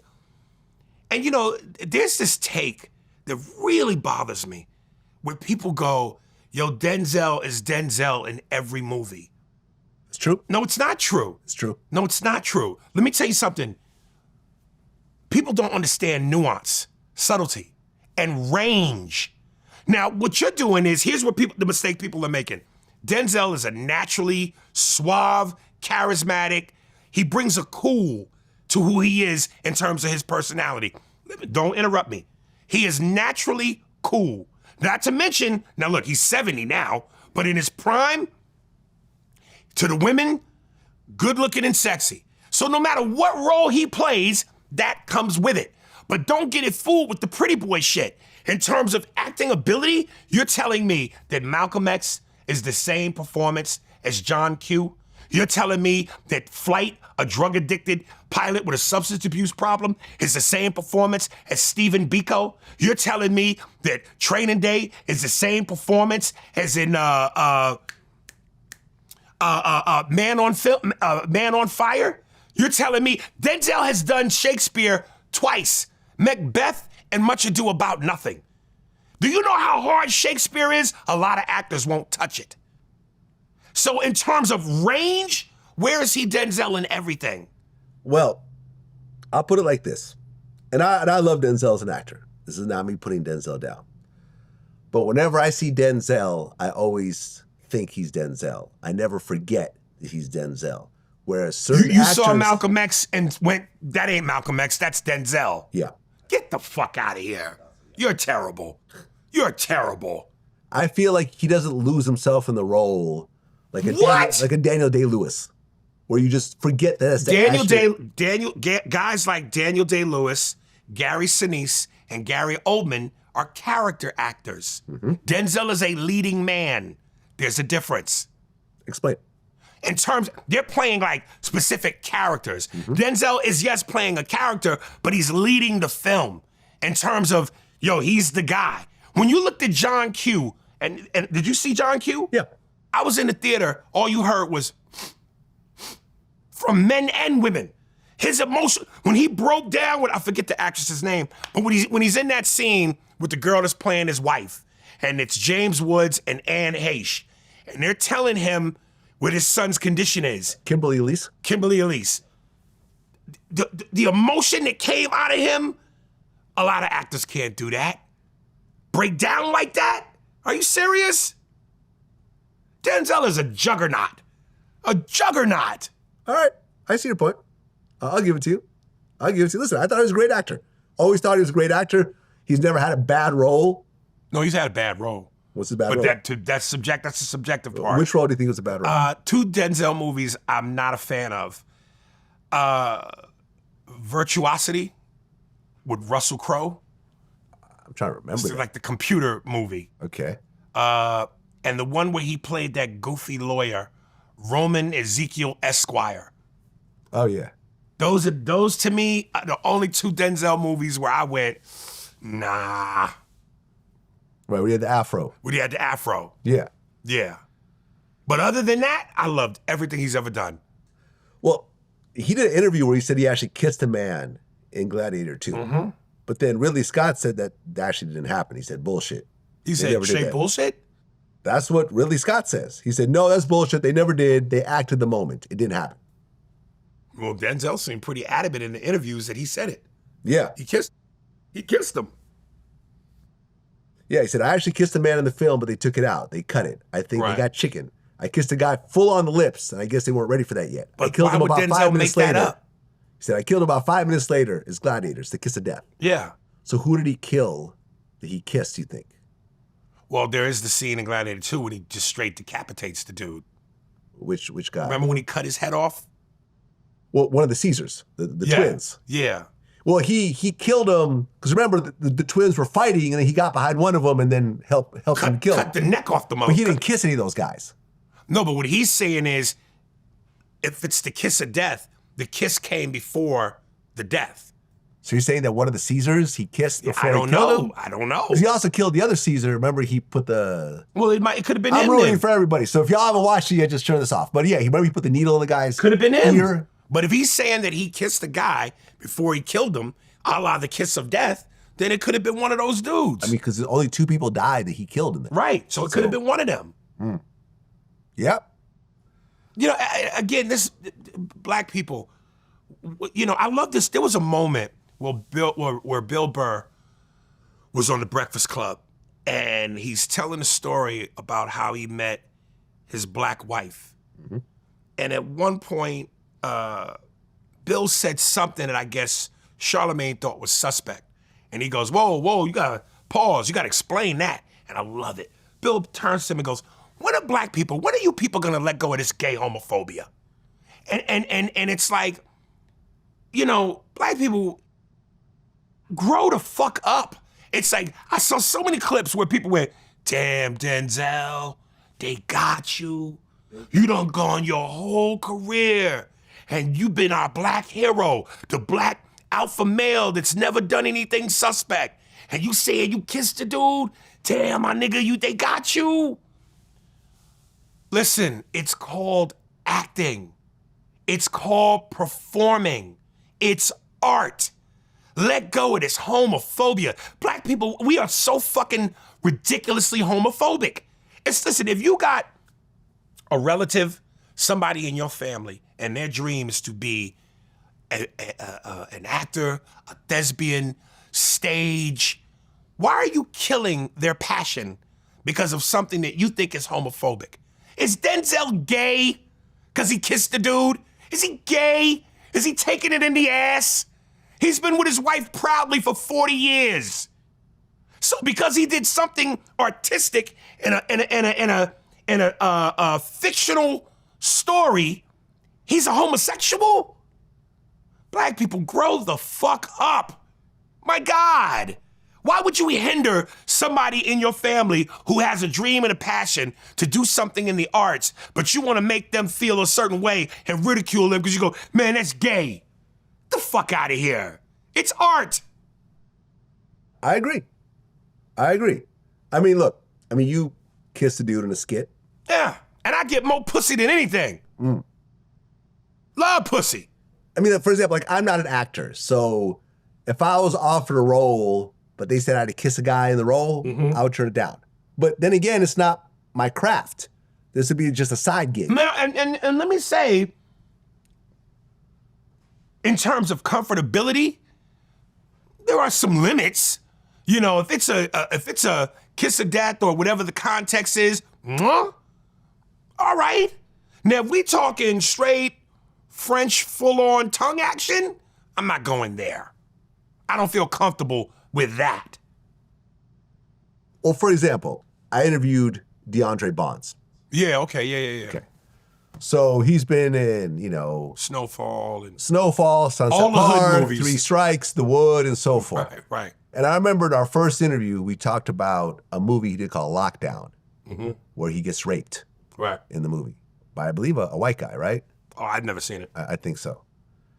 And he said that he didn't want to do the scene. The director convinced him to do it. He said afterwards he went in his dressing room and just cried. He said he wished he didn't do it, but he agreed to do it. It came out. It is what it is. Well, Lockdown had a rape scene that you were in, and I guess you didn't want to do it. The rape scene? Yeah. No, I did not want to do it. That's one of the worst scenes I ever did, and I wish I could go back and take it back, you know what I mean? But, I was an actor. I'm an actor at the time, and the director, said, I need you to do this, man, and like, fuck it, come on, man, let's just get it out the way. I guess you cried after doing that scene. Yeah, I cried. Literally, because I felt like I didn't feel right, you know what I mean? It was just something that wasn't spiritually right about that shit. And I didn't see what it needed to be in the movie for. But, I wasn't the writer of the movie, and I agreed I was under contract. Yeah, I guess as an actor, you can't just start changing the script. No, you can't. Not once you sign. Yeah. So, you know, there is a balancing act with this stuff. I mean, would you, okay, so let me ask you a question. If you got booked for a movie and you're, you know, you're doing movies, you have some new movies coming out, right? Yeah, I just did a movie. Yeah. Can you say what it is? It's called Wild Card. There we go. Yeah. Who else is in it? Leon and Elise Neal. Oh, okay. Yeah. It's a nice cast. Yeah. If you got booked to do a movie, but they're like, you have to get raped in the movie by a man, would you do it? It depends on the context with the script. And listen, here, please understand something about me. I don't give a fuck what people think. I am so comfortable in my own skin. You know what I'm saying? I'm 49, gonna be pushing 50 in April. I don't give a fuck. I know who I am. I know what I am. I know what I can't do, what kind of pussy I can get. I'm comfortable. I don't have no problem paying for pussy, directly or indirectly. So nobody's words shake me. It's just a question of if I feel comfortable or not, if I want to. And I don't care, it could be Ridley Scott, it could be, what's some of the top directors in the game?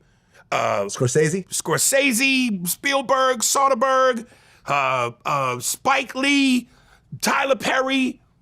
Nobody's convincing me to do anything I don't want to do. Have you turned down roles because of the context of the role? I've never gotten those kind of roles. Okay. I wish I could have an opportunity to go, oh shit, yay or nay. But I've never been, you know. You said you have no problems paying for pussy. What's the most you ever paid? Oh. Directly. You brought it up. I know. You brought it up. I don't got to get into every detail. Okay, fair enough.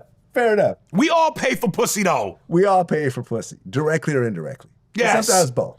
I wouldn't trust a woman that's trying to give me some pussy without something. Well, listen, you know the difference between paid pussy and free pussy? What's that? Free pussy is more expensive. You're right. Am I right? You're right. Yep. Listen, Paul Mooney had a great quote. How do you say it? A wet pussy and a dry purse don't match.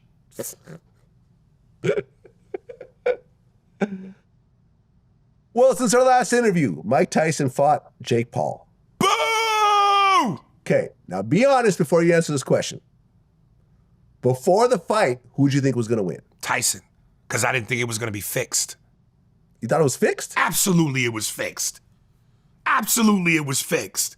There's a moment, and this is a guy in terms of muscle memory, and I know he's not as fast as he was in his 20s, but listen, when you watch the training videos of Mike, the way Mike was slipping and dipping, bobbing and weaving, you know what I'm saying, coming up with counter punches, there's no way. There's a moment in that fight where they show it.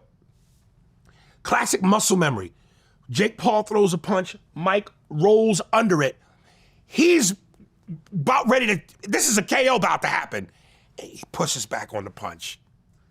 Come on, man. Okay, look, you and I are not professional fighters, right? But I'm a professional watcher.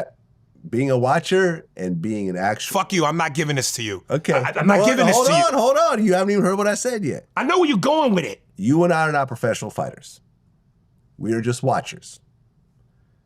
Me and Michael Jai White talked about this. And Michael Jai White competed in martial arts for years and years and years, and also has been in choreographed fights for decades. So right? Michael's saying it wasn't fixed? He said it wasn't fixed. He said, in that particular situation, you can cock back, but if you see the person moves, then you don't throw the punch. He said it would be almost impossible to choreograph a fight like that and make it look real and actually like let someone win in that capacity. He said it's almost impossible. That is tremendously difficult in a live audience you can't stage something like that. Everybody wants to believe that, right? It's like, as a person who's done like countless hours of choreography and fight scene stuff, it is very difficult. There are hundreds of punches thrown. They both threw punches meant to knock each other out, plain and simple. So any shit you talk about like a fix, shut the fuck up. Because even the first punch Tyson threw, if Jake didn't he could have been knocked out. And several punches that Jake threw that hit Tyson, people don't understand. When you throw a meaningful punch, I mean, what if you're throwing a punch to the body and he leans into it? You know what I mean? There's so many things that can happen. But those were punches. There were several punches that could have knocked the other person out, right? And not to script if it landed harder or if the person didn't move at the last second. And you can't practice that shit. I saw some clip where Tyson was starting a punch. Yeah. And abandoned it. But as soon as he did this, Jake was already kind of moving. And so Tyson abandoned the punch. And they claim that was Tyson. Oh, he could have landed a knockout blow right there. No. He saw that he was already moving. So if the guy's already moving and I continue with that punch, it ain't going to hit him. He's going to hit me back. And this is someone who really does it for a living. Like you, I know Mike. Mike's number's in my cell phone. When I see Mike, none but love. But I'm telling you right now, I saw when he was on here and said that in a boxing match, he would beat Mike Tyson. I love Mike. Mike, you out your fucking mind. Now, if it's on some karate shit, martial arts, using your legs, Mike's dust. But straight up boxing? Nah, Mike. But you and Tyson are roughly the same size. Okay, here we go. Roughly the same weight. And roughly the same age. Right. Number one, if you got a call to do the next exhibition match with Tyson, would you do it? Of course. Of course. To box Mike Tyson? I would love that. Here we go. This is a VladTV world premiere. No, just how Michael Jai White agrees to box Mike Tyson. Of course. Why would I not do something you like would that? agree to it. Are you 100%. kidding? Like, why would I not? Okay, so here's the next question. Do you think you would win? Yeah, of course I think I would win. Well, I said that to say this. I understand that Mike Jai White is a supreme martial artist. Yes. But martial art ain't boxing. It's not boxing. Part of it. It's part of it, but using the legs. So it's not part of it. And your hands. Okay. What, your martial arts is just legs and your hands are tied behind your back? I know, but it's two different styles of fighting completely. Michael Jai White is not a boxer. It's a related style. I don't give a fuck. Michael Jai White is not a boxer. Okay? So he can sit there and go, oh, it wasn't fixed. Bullshit. That fight was fixed. And the other thing, Mike biting his glove, and Mike goes in the interview, oh, it's a biting fixation that I've always had. I've seen every Mike Tyson fight available. He's never done that. Yeah, I've watched every Mike Tyson fight since he fought. I got them all on VHS. No. That was my internal instinct. I want to destroy this nigga, but that check. You're bugging because everyone wanted to see Tyson knock out. Fuck what we want. Mike wanted 20 million. And if the contract states, yo, you can't beat, I gotta beat you. You think that's the contract? Please don't tell me you're this naive. No. Please don't tell me you're this naive. Okay, look. Okay, I interviewed Mike Tyson. And? In that interview, I brought up Buster Douglas' follow-up fight with Evander Holyfield, right? And I talked about how Buster was in bad shape. He was fat, overweight, didn't throw any punches, got knocked out, and was basically like, give me my money. Did that surprise you? No, it didn't surprise me. But I asked Tyson what he thought about that whole fight. And what he said was, look, some of us have a different bloodline than others. Some of us, when it's a big fight, we go in there and we understand what, the grand scheme of things, and we're willing to die in the ring, and we put it all out there. Obviously, Buster Douglas does not feel the same way that I do. He's like, if it was me, when I go in there, I give it my all. He said that on camera. Okay, I can play. We're gonna play the clip. You don't have to play the clip. I believe you, nigga. But let me tell you something. First of all, if Mike Tyson was on his A game, and technically, before I say this, let me say this. Technically, Mike beat Buster Douglas. It was no. Vlad, They showed the Me footage. and Mike Tyson argued about this on camera. Mike Tyson is so wanting to be the super nice guy now. He's changing everything.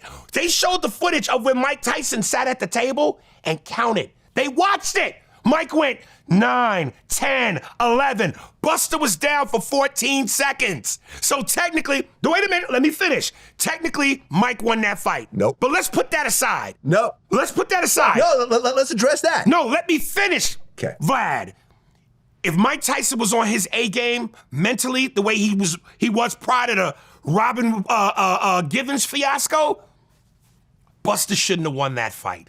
So what Buster did was, Buster got lucky. He won a fight, the biggest fight of his career. But then you go on to your first title defense and you get KO'd by a legitimate Evander Holyfield. Buster was never supposed to be in that position, ever. He caught a Mike Tyson that was slipping, a Mike Tyson whose headspace wasn't right, a Mike Tyson who technically won the fucking fight. He was never supposed to be in that position. He got lucky. Okay. If Buster Douglas was a legit dude, he wouldn't have been a one-hitter quitter. He would have beat Mike, beat Evander, and he would still be been boxing in that 90s reign. In that 90s reign, Holyfield, Riddick Bowe, Mike Tyson, Evander Holyfield. Buster would have been in that neighborhood. He wasn't. Okay. When I interviewed Tyson, he still was saying that Buster Douglas had a long count. He's never let go of that. Okay? And he's right. But look, if you watch the fight, and I've interviewed both Tyson and Buster Douglas about this. What you think Buster gonna say? It doesn't matter what he's gonna say. It does matter what he's gonna say. Listen, I watched the tape over and over again So did before both I. these interviews. Regardless of whether the count was long or not, when you look at Buster Douglas, he was not knocked out and barely got up at 10. Stop By right the there. time the count was like 5, he was on his knee waiting for it to get to 9, and he got right up. Okay, but you saw it. Let's do the He math. was he was No, ready. He I was did ready see to it. go. I did see it. Am I right though? Wait, Am I no, right? you're not right. That's why I'm arguing with you. When he knocked Mike Tyson down, Buster didn't go immediately to his corner. Mike was on that canvas. I mean, not the other way around. Mike didn't go immediately to his corner. Buster was on that canvas for at least 5 or 6 seconds before the ref started to count. Before the ref started to count. I don't know about that. Watch the footage, Vlad. Buster was ready to go by around the 5 count. He just had a few more seconds so he could rest a little bit longer. He didn't barely make the count. He was on one knee. It was a. Do you remember? Was he on one knee? It was a. Was he on one knee? He might have been. Or was he on his back? He was on one knee by the You're time. still down on your knee. It was a 14 count. I disagree.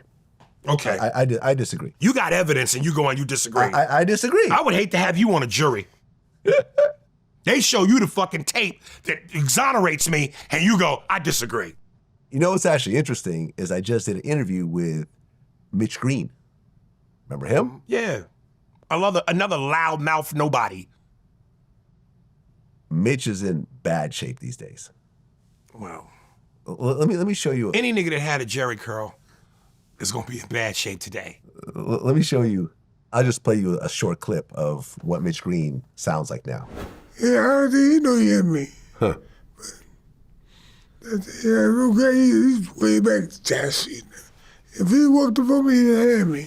You decided to become a boxer around what, 18 or so? Yeah, about 18, 19. Okay. Yeah, And about you, 18, I went to Golden Gloves at 76. Yeah. A lot of them dudes sound like that. Yeah. You know? Yeah, I mean, it hurt me because he could barely walk. 2 of us had to get him off his seat.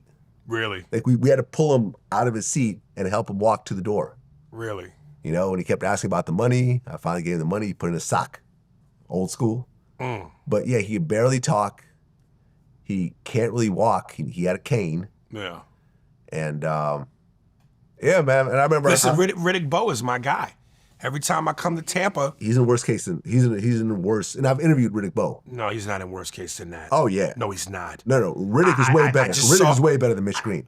Oh, Riddick is better. Yeah. Oh, you mean? Yeah. Oh, okay. Yeah. I thought you said Riddick was Yeah, at no, work. no. Mitch Blood Green was the only person we've ever interviewed that we had to put subtitles through the entire interview. Listen, man. Because I felt that nobody would understand him unless we did that. Yeah. I mean, you know, like I said, Riddick's my guy. Every time I come to Tampa or Orlando, he'll come to the show. But you know, his speech is off. It is. Yeah. And you know, those dudes, that's why I said, you know, the one thing about Mike Tyson is Mike never fought wars. Mike never was beat up. He lost, but he never was beat up. Yeah. That's why his faculties are all still there. Yeah, completely. Yeah. Completely. I mean, him, Lennox, who else? Zab Judah. I mean, the lightweights are all good, pretty much. Yeah. You know, obviously Mayweather. Yeah. Like, you know, it's the heavyweights you kind of have to worry about. Yeah. Once you get to these heavyweights that have been, you know, the Muhammad Alis, right, the Riddick Bows. Yeah. You know, I didn't realize this, but like we interviewed Larry Holmes. Yeah. And although his speech was good, I did the interview remotely, and my staff said that he really had a lot of problems walking. Really? Yeah. Yeah. I didn't know that at the time. But yeah, man, boxing, yeah, I mean, I feel sorry for people that really devote their lives to it and really kind of just give up, you know, the tail end of their lives to the sport. Yeah. 'Cause you really get messed up.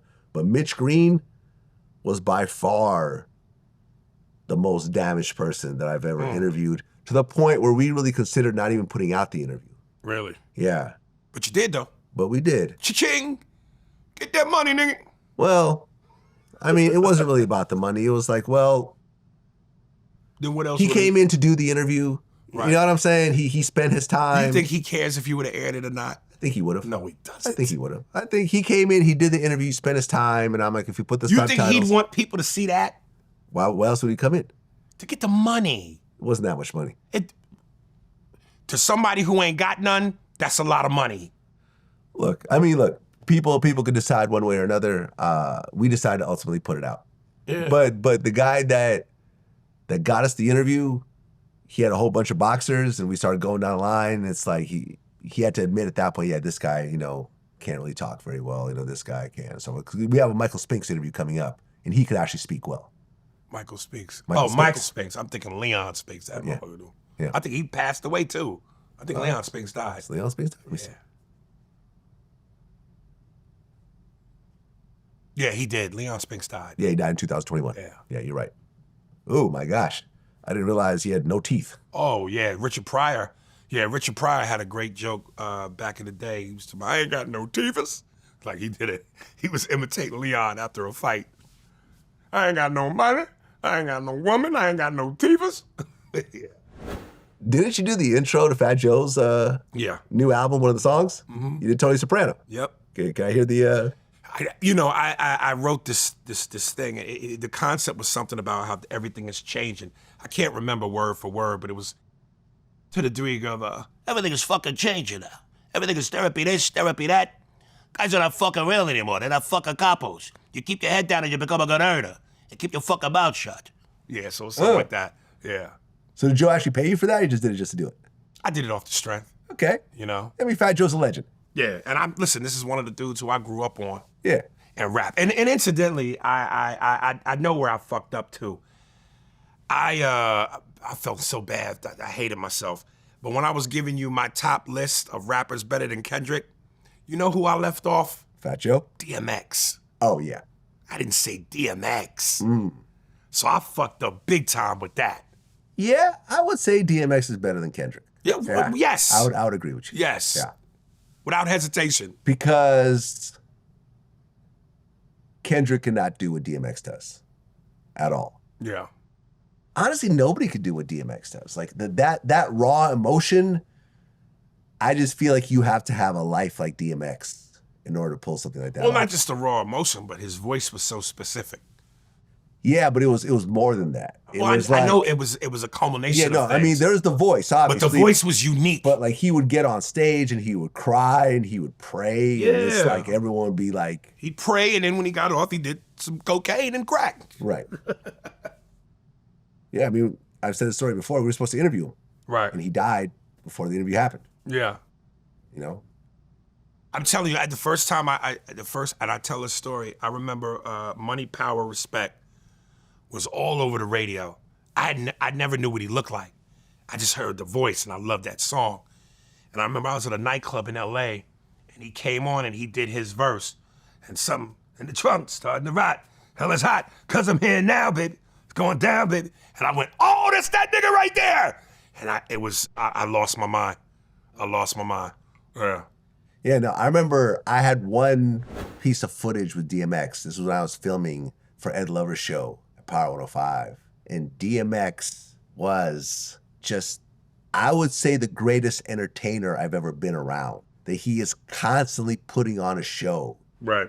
Shit you don't see every day. You know what I'm saying? You know, rap, yeah, I do the rap and all that, you know what I'm saying? You know, movies, all that. But I'm a real nigga in the heart. That's how real niggas get down, you know what I mean?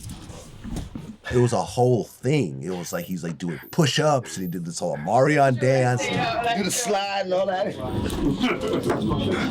This is not for children at home. Do not attempt this at home. He would rap and then he would sing and then he would do jokes and it was like, wow. It's still $5,000. Yeah. And it was just a guy with a camera. He wasn't even on stage. Right. This was before he even did his interview. Explosive. No, he was explosive. Yeah. Nah, man, it was unbelievable. This is why, you know, we paid him to do the interview before the interview even happened, and then we lost all our money, but it was like, you know, I really wanted this interview. Right. Like, it's DMX. Yeah. Would have been his last interview if we'd actually done it. Right. You know, rest in peace. Greatest ever, I feel. Well, we've seen a lot of battles in our day, but we've never seen a battle where the loser sues the winner. But recently, Drake has sued Universal and Spotify for defamation and boosted streams, saying that they basically pushed the Kendrick song, which defamed him, accusing him of being a sex offender and so forth. And, you know, he wants millions of dollars. But with the rest of his gazillion dollars? Over the rest of his gazillion dollars. Say they boosted the views, which is something they've probably been doing for him for years and years. I mean, you know, was it more of a, I'm embarrassed because Kendrick got the best of me thing? Right. Yeah, that doesn't surprise me because listen, I saw a clip on social media, and this is you know, when Drake was in his much younger days, where he's supposed to spit a freestyle over a Funk Flex beat, and he never spits the freestyle. He just keeps going, yeah, all right, about to kill this, yeah, okay. And I'm saying that to say, listen, man, and this ain't got nothing to do with it ain't my era thing, even though it's not my era. I don't think Drake has ever been a strong rapper. He's strong for what this generation calls for. But as far as a straight spitter, and we just said it, DMX, Jadakiss, Nas, Jay-Z, Biggie, Big L, Big Pun, Drake don't come in that category at all. Well, I mean, are you really surprised that a Jewish guy is suing? Well, Canadian Jew. Canadian Jew at that. He'll sue you and apologize. I'm That's sorry. Right. You know, listen, if you're a Drake fan, you're a Drake fan, but that's why I've never been a Drake fan. Well, when I brought this up with D.L. Hughley, he called the lawsuit the most Karen shit he's ever seen. Karen shit? Oh, that's Karen, funny. the most Karen shit he's ever seen. The bottom line is, that was the most Karen shit I've ever seen. That's the most Karen shit I've ever seen. Imagine if Biggie sued Tupac for allegations about him sleeping with his wife. Let me ask you something. Before I'd have sued you about hurting my career, I'd have sued you for calling me a pedophile. Right. Imagine if Jay-Z sued Nas for calling him a homosexual. Right. But this is the province. This is why I think what Kendrick did to Drake, it was like that Milli Vanilli shit. It was like all of a sudden you weren't what we thought you were, and you prove it by Milli Vanilli. The mics went off, and they were lip syncing. This, you try to sue a dude because he said something you didn't like. Only a white dude is going to call the police. Because this nigga threatened me. All right, it was the most Karen shit I've ever seen. He's embarrassed. That's all. Yeah, but suing over it? Hey, man, you know, when a nerve is touched so deeply, you know, who's to say where one goes? I mean, look, man, Drake is in his bag right now. I mean, I'm almost thinking that the lawsuit is set up so Kendrick doesn't perform Not Like Us at the Super Bowl. That's what I think. I don't know if I'm getting these artists mixed up, but was it Kendrick or someone bought the wherever the person was going to perform, they bought all the tickets so that there would be no audience for them. I mean, 50 Cent allegedly bought a bunch of tickets for a Ja Rule concert, so it'd be empty. Recently? It was a while ago, and Ja Rule addressed it and said it wasn't true. Okay. That's some funny, petty shit. Oh, yeah. But 50's petty, though. Yeah. 50's the pettiest person I know. You know what I'm saying? Like, I've been on 50's bad side, a few times over the years. I try to get out of that zone and back into his good side whenever I can. Right. Because I know that he can out-petty me a lot. Yeah. You know what I'm saying? He will sue just for the sake of suing. Right. He's got that throwaway sue money. So, gotta be careful of people like that. Shout out to Tony Yayo, regular on VladTV. And like I said, great show. Great show. Because people are like, because when I did the tweet basically saying it was a great show, they're like, oh, you just trying to get a 50 interview because he don't fuck with you. I just ran into 50. 50 fucks with me. Yeah. You know what I'm saying? He's glad to see me. I was glad to see him. So, but Drake suing is kind of ridiculous. It's really ridiculous. And it just makes his loss that much more deeper, I feel. Right. Travis Hunter. Huh. You've commented on this.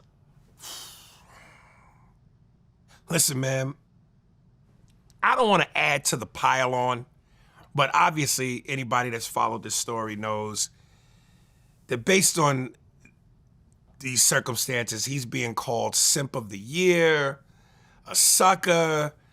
The boy's just pussy whip, and it's like, from what I gather, from what I could tell, he's a young kid, he's an innocent kid, a bit naive. He seems like a good-hearted kid though, but a lot of red flags here. From her not standing up when he won the Heisman, to her saying that he waits in the car while she's partying and drives her home, to her saying that the first time she loved him, it was an accident, to saying that he's not really her type. I even saw where he was on an interview on a podcast with two dudes, and he goes, she didn't know who I was, and the only reason she got with me was because her brother told her, do you know who this is? Do you know what he's about to do? Who he's about to be? You need to get with him. So it all feels like a money grab, and then when he goes, what y'all worried about me and my relationship for? You get a life, you get a girl. Don't worry about me. I've been with my girl 5 years, but then the video surfaces from 3 years ago, within the 5, where she's with her ex, who's a rapper, and, he's rubbing all on her and sensual and all of that. So it's just a lot of red flags here. There's another video of her kind of messing with a guy. Right, I saw that too. That was the music video. That was like a sneaky link kind of situation. Yeah. And, here's what I said. Listen, she wants an alpha dog, like most women. She wants an alpha dog. He is an alpha dog on the court and on the field. Off of it, this nigga's mad Big Bang Theory. I mean, goofy and nerdy. There were a couple things where he would, with her, do a couple TikTok dances. There was one where I saw where he was by himself, and as he was dancing, his body language, and he went, ah. And I just went, this nigga is goofy zesty. And I don't know how sexy that is to a girl. And for the record, let me say this. This popular trend that's going on right now, this TikTok dance, the Tupac challenge. I love it when you put your ass and your hips out. Got me wanting so bad I'm about to pass out. No man should be doing this dance. There is no reason for any man to do this and this. That is the zestiest shit I've ever seen. Well, look, I commented on this, and people, of course, argued with me, but, I believe the comment went viral. And what I said was this. These two are barely out their teens. They're barely out their teens. How much dumb shit have you done around women when you were 19, 20, 21? You've never simped. You've never had your heart broken. You've never cried over a girl. No, crying don't make you a simp and a heartbreak. What makes you a simp is doing simp shit. You've never done simp shit when you were young? No. Man, listen. There's a whole lot of dudes, I promise you, that will tell you no. And you know why? Because they had men in their life to guide them. Obi-Wan Kenobis to teach them. One of my questions was, where's this nigga's father? Where's his mother? A black woman is supposed to, 99.9% of the time, a black mama, a black auntie, a black sister, a black friend, a black grandmama gonna jump in and go, baby, this bitch ain't the one. And you about to make all this money. Vlad, this is what you do. And I'm trying to keep my composure for 2025. You're so ready to battle me with your body language, and you're so ready to rebuttal this. Go ahead. This is what I'm trying to we're talking about black cultural shit now. Okay. I'm talking about what goes on in the community, within our culture. No black woman worth her weight, knowing her, whatever it is, son, grandson, nephew, brother, friend, you're gonna have to go into the NFL and make millions. You about to become a superstar. No, bitch. They would protect him from her. So that's why I'm going, where is his mother and father? Where's his uncles? Where's his niggas? His homies to go, hey, bruh, May I retort? Go ahead. When you are in love for the first time ever, and you're experienced, when you experience a set of emotions and a sexual connection you've never had before. He's pussy whipped. Right. The first time that happens to you, there's no person on earth that can convince you to leave that person. You have to go through the motions. Now, I understand that in this case, there's potentially millions of dollars involved. And it's more of a drastic situation if it goes wrong, like if he gets her pregnant and then, and he gets played out and whatever else. But how many professional athletes get girls pregnant when they're 18, 19, 20 years old and whatever? They pay their child support and life goes on. He's making the mistake of saying, even though people are telling him, Deion Sanders said, I'm gonna do your prenup. It's gonna be this thick. Oh, he said that? Yes, and this dude goes, I don't want no prenup. I'm gonna marry her next year. We're gonna have 2 kids. Nigga. Okay.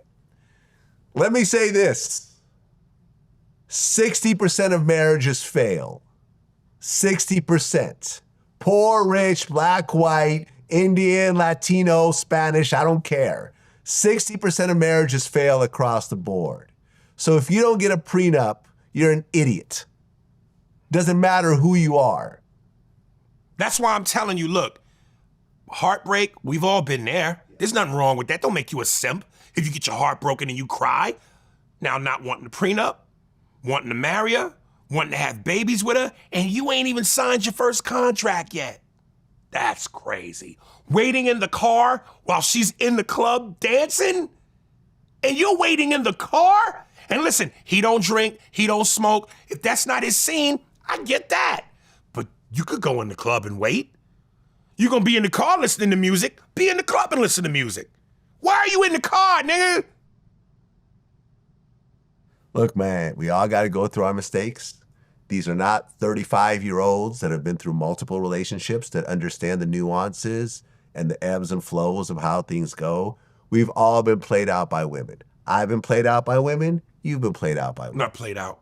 You've never been played out? Not played out. I've been played out. I've been heartbroken, not played out. Dude, let me tell you, when you have the right men in your life, their sole purpose is to put you through the proper steps so you don't get played out. Played out and heartbroken, 2 different things. You can be heartbroken, but played out? No. Who's teaching you? Who's guiding you? I feel that a lot of times when you're in a relationship, you don't want to tell other people what really goes on in the relationship. Because if you end up staying with a person, you're gonna end up looking dumb to the people you told. Like, you know what I'm saying? It's like, you're with a girl and you're like, yo, she cheated on me. Oh man, you go, yeah, I'm leaving her. It's done, it's over with. And then 2 weeks later, you're back with her. You gotta go to your man and be like, yo, what's up with that girl? You still with her? Thought she cheated on you. Yeah, we worked it out. So you don't want to look dumb to your man, so you just don't tell him what happened. That happens all the time. So people just keep it to themselves. Now with his situation, it's getting played out to the world. So we all get to see it. But what I'm saying is these situations happen every single day. Now, do I get played out by women at 51? No, absolutely not. But you can be. We all can be, but because I've had decades of relationship experience, I understand the signs, and I understand how things work, and I understand how to set boundaries and so forth. But we've all been in bad relationships. We've all been abused by women in our own way, and we all have our scars and everything else like that. But when you're barely out your teens, you don't really know what you're in for yet. You think this is the whole world. This is all you know. You think this person is your whole future. You don't look at anyone else. He's obviously deeply in love. Now, she may not feel the same way. She even said, she went, one, he's not my type. Two, the first time I told him I loved him was on accident. And it's like, listen, man, I'm not here to judge the man's looks, but when you read some of the comments, there was one particular picture where they showed him in his high school football uniform. Now he's gotten his teeth fixed. But, you know, again, when you're young, high school, you're far from who you're gonna be once you turn 20 or 30. But yo, it looked like my man been chewing lit M80s. I mean, them teeth was jacked. And he even said, never had a lot of luck with girls in school. Right. You know, women didn't find him attractive. Right. But to even more to my point, how old are you? Me? Yeah. 51. Okay, I'm 49. Yeah. We come from an era, once upon a time ago, where there was like R&B love music on the radio. We wooed women. Our mentality was, you know, take care of a woman, woo her, be the man. These young boys today, suck my dick, bitch. What you bring to the table, ho? Fuck you, bitch. Where it's like the romance, they don't do that here, this generation. So it's like to treat a woman delicately or show some sort of I'm lost in your pheromones passion. These young boys don't follow that credo. Look, he's a goofy kid who never had luck with girls. He finally gets a girl that he actually finds attractive. Now, from the outside looking in, I look at her, she's about, I don't know, a 6.5. A lot of people were saying that. In my eyes. Right. But to him, this is probably the hottest girl he's ever had. The only pussy he's ever had. Right. So, once he gets in the NFL, and he starts going to those NFL parties, and he starts to meet the actual dimes, the actual bad chicks, and they start finding him attractive, and they're giving him game and everything else like that, he's gonna realize, okay, the world's a lot bigger than I thought, and I have a lot more options. That's all assumption. Okay. Because if he's still at his core, I don't drink, I don't smoke, I don't party, and that's not in him, then he may value a wife and kids and family and being at home. Okay, true. So people coming up to him going, hey man, we in this city, there's this hot club, all the hoes gonna be there. He might go, nah, I wanna wear my pink head to toe Snuggie and play Tetris, you know, or do goofy shit. Look, I interviewed Darryl Strawberry, and he said through all his years in professional baseball, he only knew one player that actually was faithful to his wife. Mm-hmm. I have played, I have seen it with my own eyes, and I've seen even some of the goody-goody two-shoe players that thought they were good end up in divorce, you know, when they were playing. The only guys that I never seen end up in divorce that were real guys and that lived a real way was Gary Carter and Mookie Wilson. Two players that I could say that I saw really didn't womanize, really didn't drink, really didn't go out to the clubs, didn't go out to strip clubs. They didn't do all of that, what most of us were doing. And think about how many players, how many teams he's played on. Travis might be that dude. He might be that dude. But when you look at the law of averages and percentages, once his eyes are open, and he doesn't have to go to the party. He can go back to his hotel and he walks the lobby and it's like, oh, who is this? Right. That's all I'm saying. Well, let me tell you this. They'll find you. I think the only way he snaps out of that, if she is when they get married, going to be the loyal wife, the stay-at-home mom. She might be. Then you know what? She might get into her mother mode. That relationship could blossom into something special. Yeah. But if she goes, I got the money now, I'm out, divorce, give me half your shit, I'm taking the kids, that might devastate him enough to go, now I'm woke now. Yeah. Then it might happen. I would hate for that to happen to him, because that's tragic. Well, I mean, look, we're all sitting there, hate to happen to him. We don't know this guy. This is not our little brother. This is not our cousin. This is not our friend. It's not. We're watching it from the outside. But let me address that though. Two things. One, we don't know him. He's not related to us. But as men, as men from one brethren to another, we want to look out for him going, hey, my nigga, yo! We want to look out for him. You know what I'm saying? Listen, I'm not going to say who it is because I won't be invited to the wedding if I say who it is, but someone I know who is engaged, that's going to be married. I had a conversation with him recently and I was like, yo, do you guys have a date set? He's like, nah, maybe in like a year or so. I said, do you have a prenup? He's like, we talked about it, but nah. I said, bro, get a prenup. Get a prenup. And we had a long talk about it. Right. And he was like, yo, man, thank you so much. He's like, no one else has told me. And you know what? It's such a hard thing to do. No, but this was someone who I'm cool with. Yeah. You see what I'm saying? Oh, yeah. I have a personal relationship with him. And it wasn't easy. And we've been building this relationship, over the course of, this past year. So I felt it was important because I know him. Right. I probably won't be invited to the wedding, but we still had that conversation. But look, man, Travis is going to do what Travis is going to do. He's going to make his mistakes. He's barely out his teens. He's obviously pussy whipped, And look, man, she might do some shit in the bedroom that we might not know about. Hey, her vagina might rotate. Listen. Who knows? Listen, and I want to, real quick, to some of you stupid motherfuckers out there who love to say in the comments, yo, why don't y'all think it's weird that we care about the relationship of two 20-year-olds? Yo, that's weird that y'all commenting. Meanwhile, you commenting on our comments. Right. Stop that. You don't see the irony in your stupidity?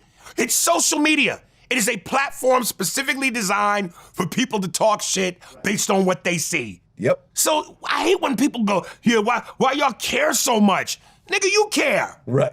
You care that we care. And I want y'all to care that we care because you bring a lot of our views. So please care. I have made a decision in 2024 based on my man Academics saying it. Academics told me that he realized early on that a lot of his viewers were his haters.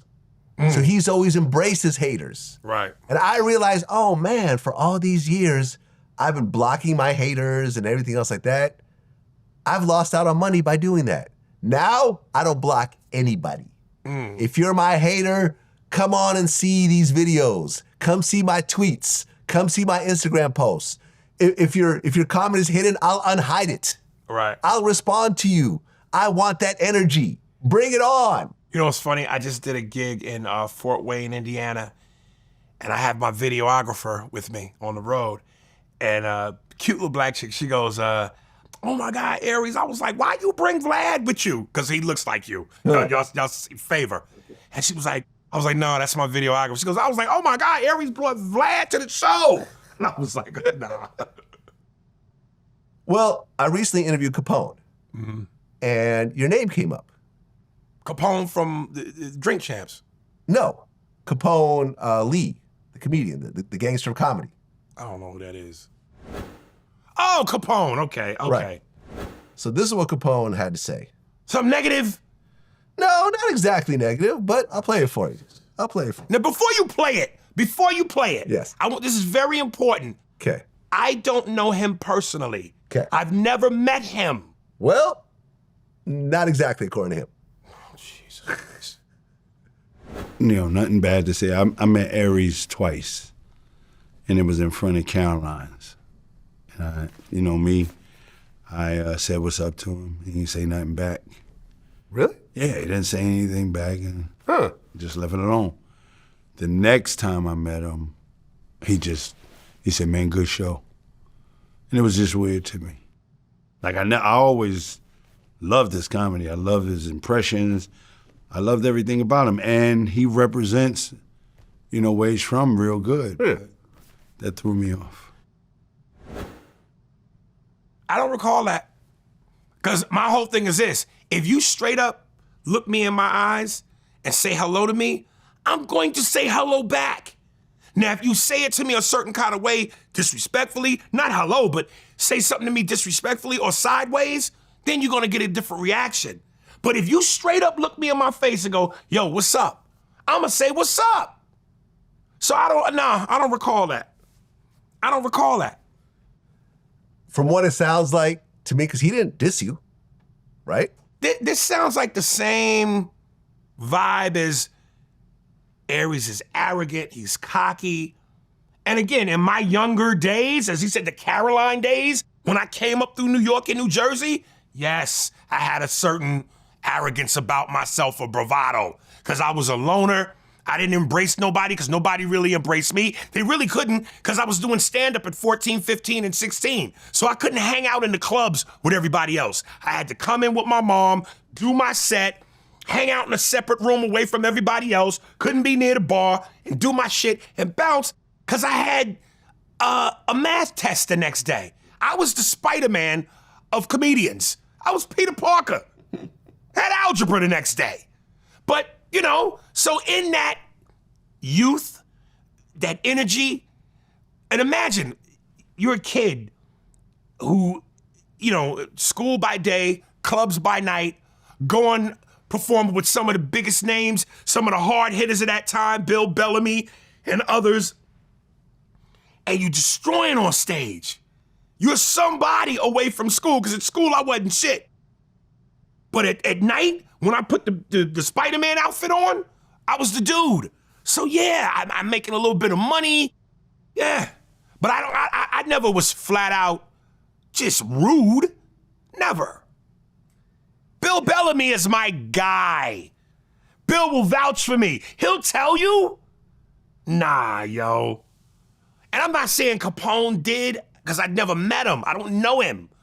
But a lot of niggas back then talked a lot of shit about me too. Again, who this motherfucker, 16, 14, 15, coming on stage, ripping, harder than some of the older dudes who were veterans. A phenom. I think what happens sometimes in this world of entertainment is that you come up and you meet people, and at the time, they're at a higher level than you. Right? They don't necessarily acknowledge you at that time the way you would like to be acknowledged, because you're not where you're destined to be yet. And then at one point you get to a certain level, but that interaction sticks with you for whatever reason. And to the other person, they don't even remember the meeting. Like I remember Lavelle Crawford. I remember when he was on Club Shay Shay, he was saying how he went up to Boosie at an airport and asked for a picture. I think like maybe his daughter was with him or something. And Boosie was like, you know, couldn't be bothered. He was like, hey, no, I'm busy right now. And like, he was like, yeah, Boosie was just a real asshole. And I remember I brought this up to Boosie. He goes, that may have happened, but I didn't know who he was. He claimed that he ran into you at an airport and you didn't want to take a picture with him. He said that you were like, oh, this motherfucker trying to get a picture with me or something like that. And he was offended.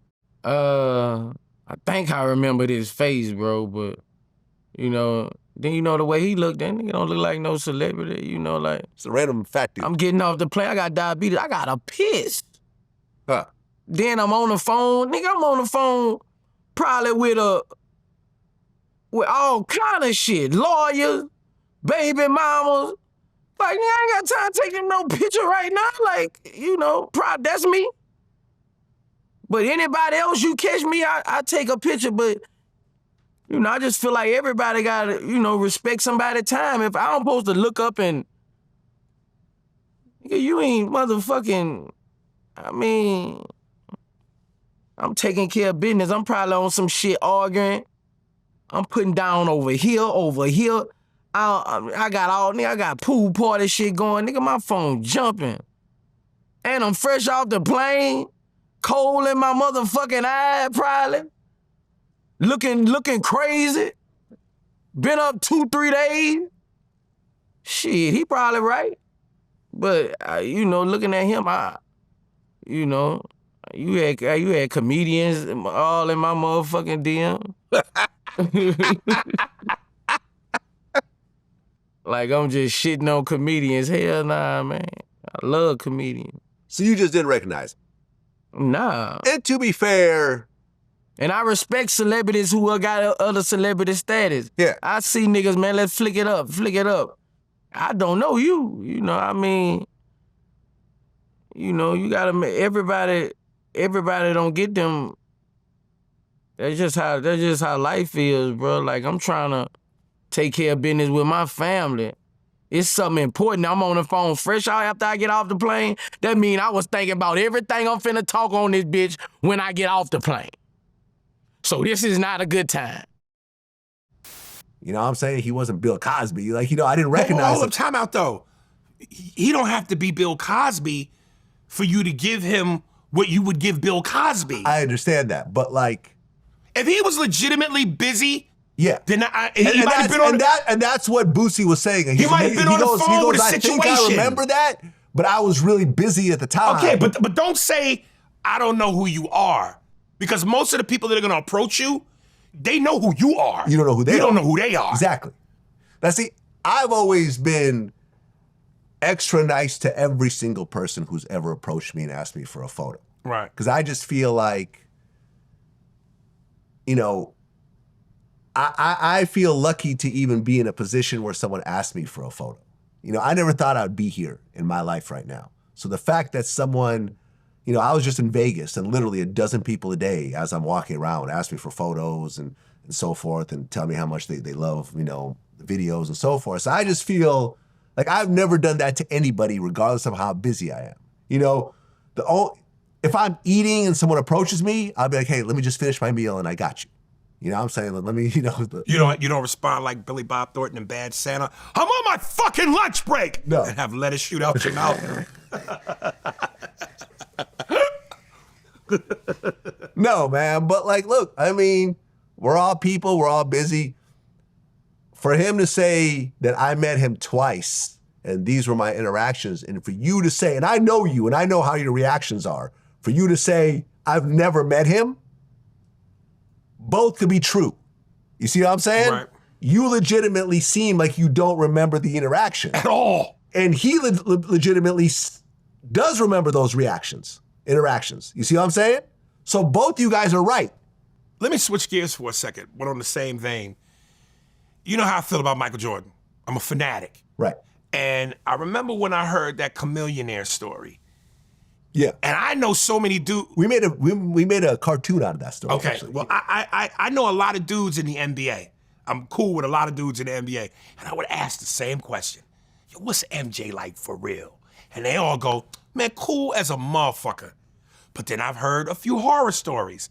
So when I heard that Chameleonaire story, the one thing I thought to myself was, listen, we all are susceptible to bad days. Now, I would think if you're Michael Jordan, what's a bad day? But maybe he argued with Juanita. Yeah. Maybe he got into it with his agent. I don't know. But I'm thinking if you're Michael Jordan, the greatest of all time, a global basketball icon, a gazillionaire, what's a bad day? But that's me from the outside looking in. I haven't walked in his Jordans. I haven't flown in his Jordans. So I don't know. But maybe he had a bad day. Does that excuse the way he acted with Chameleonaire? It's very shitty that he did that. But I don't know. Look, I've been around Busta Rhymes. I remember I met him when he didn't know who I was, and he was an asshole to me. And then I met him again when he knew who I was, and it was like the most affection I've ever gotten from a man. Same thing with me and Warren Sapp. The first time I met Warren Sapp, I saw him on an airplane. Now, granted, I said, yo, man, what's up? Couldn't have been more of an asshole. Yeah. And I'm like, nigga, we both sitting in first class. Most times, a whole lot of niggas be in first class. You over here, I'm over here. Nigga, what's up? But then, cut 2 years later, he knew who I was. My star had risen a little bit more. And when I saw him, totally different. Right. And I bet you he doesn't remember the first interaction. I bet you he won't remember that first interaction. And that's the thing, man. Sometimes you have to earn people's respect by your own reputation. And that's just it. Some people are just naturally standoffish. What does that say about the little man? who works hard and who's paid money to see you play, wears your jersey, his kids wear your jerseys, got your poster on his wall, because they're not famous, they should be treated less? Here's the thing, right? And people can get mad at me at saying this. The fact that you go to people's games, you buy their jerseys, you watch their videos, doesn't mean that they owe you a face-to-face interaction. True. See what I'm saying? Yeah. Now, should you be nice to everyone? Absolutely. And granted, some people are assholes. Hold on. You're interrupting I'm me just this time. saying. You're interrupting me this time. Now, should you be nice to everyone? Yes. And like I said just recently, I am nice to everyone. But I also don't owe anyone anything based on them watching my videos or being a supporter. You watch my videos and you support because I give you something that you like. I don't owe you anything beyond that interaction. So if you feel like you're owed something, let me tell you something. I got a text, I got a DM. True story. Yo, Vlad, I've been a big supporter of you since the game mixtape. I've been watching all your stuff, everything else like that. You know, I love everything you do. He starts naming all the videos he likes. I'm wondering if you can give me $10,000 for a car. Here's my Cash App. I get that too sometimes. $10,000 for a car. Not 10,000, but $10,000 for a car. Here's my Cash App. So because you watched my videos, because I've been entertaining you for years, I now owe you $10,000 for a car. I wonder what would even make someone muster up the courage, I don't even know if courage is the right word, the cojones, to even do that. Yeah, it's an actual DM. I don't know if I screen captured. I probably should have. But like, I'm reading this, I'm going, oh, okay, cool, that's nice of you. Oh yeah, you've been supporting. Oh yeah, that is $10,000 Cash App. I was like, God damn. Did you respond at all? No, I did not. I did a tweet about it though. You know, not with his name or you know the actual screen capture, but I just said, wow, someone just asked me $10,000 for a car because they've been watching my videos. It's wild. It's sad. You know, I mean, you're basically begging at that point to a stranger, and I doubt he probably even watched my videos. You know what I'm saying? I remember this other guy, he was like, yo, my brother just died. He was a huge fan. I'm wondering if you could just make a video that we could play at his funeral. You know, I think it would just mean a lot to like his family. So I said, sure. I made a video and I sent it to him. Man, you think you could help us pay for some of the funeral expenses? Are you familiar with Cameo? Yeah. Are you on Cameo? No. Should I be? You should do that. I should do that? You're on Cameo? Yeah, I've been there for 7-8 years. Yeah. And here's the thing. I got Ice-T on it. The first time I interviewed Ice-T for my podcast, I got Ice-T on it. And if you can get someone to join it for like the first year, I get a 5% finder's fee. Okay. For anything that you post. I get 5%. And it don't come out of your end. The company will pay it. Okay. So yeah, I've been rocking with Cameo for a minute, man. All right, send me a link and you can get my 5%. Yeah. And it's great because when somebody asks you for something like that, go to my Cameo. And you can set your own price and go, and they'll tell you in detail, yo, Vlad, can you so, and you read it from the teleprompter off the phone. So you can look directly in the phone. It don't look like you reading. Hit send, and you get paid. Okay. Now, how much do you charge for a Cameo? It depends. For like a personalized shout out, might do $250. Okay. But for a business, like $2,000 and up. Okay. Yeah. All right. And you get like every month you get Cameo? Okay. Well, your phone will notify you have a Cameo request. All right. That's what it is. After this, I'm going to sign up to Cameo. Yeah. Why not? That's what it is. Aries Spears, man. Always a pleasure. I didn't do it in the beginning, but I'm going to do it now. Go. The Spears and Steinberg podcast available on all streaming platforms. Our YouTube channel, Spearsberg Pod. Hit like and subscribe. Also, start from the beginning, go in order. It's like masturbation and potato chips. Once you start, you will not stop. Boom. Till next time. Peace.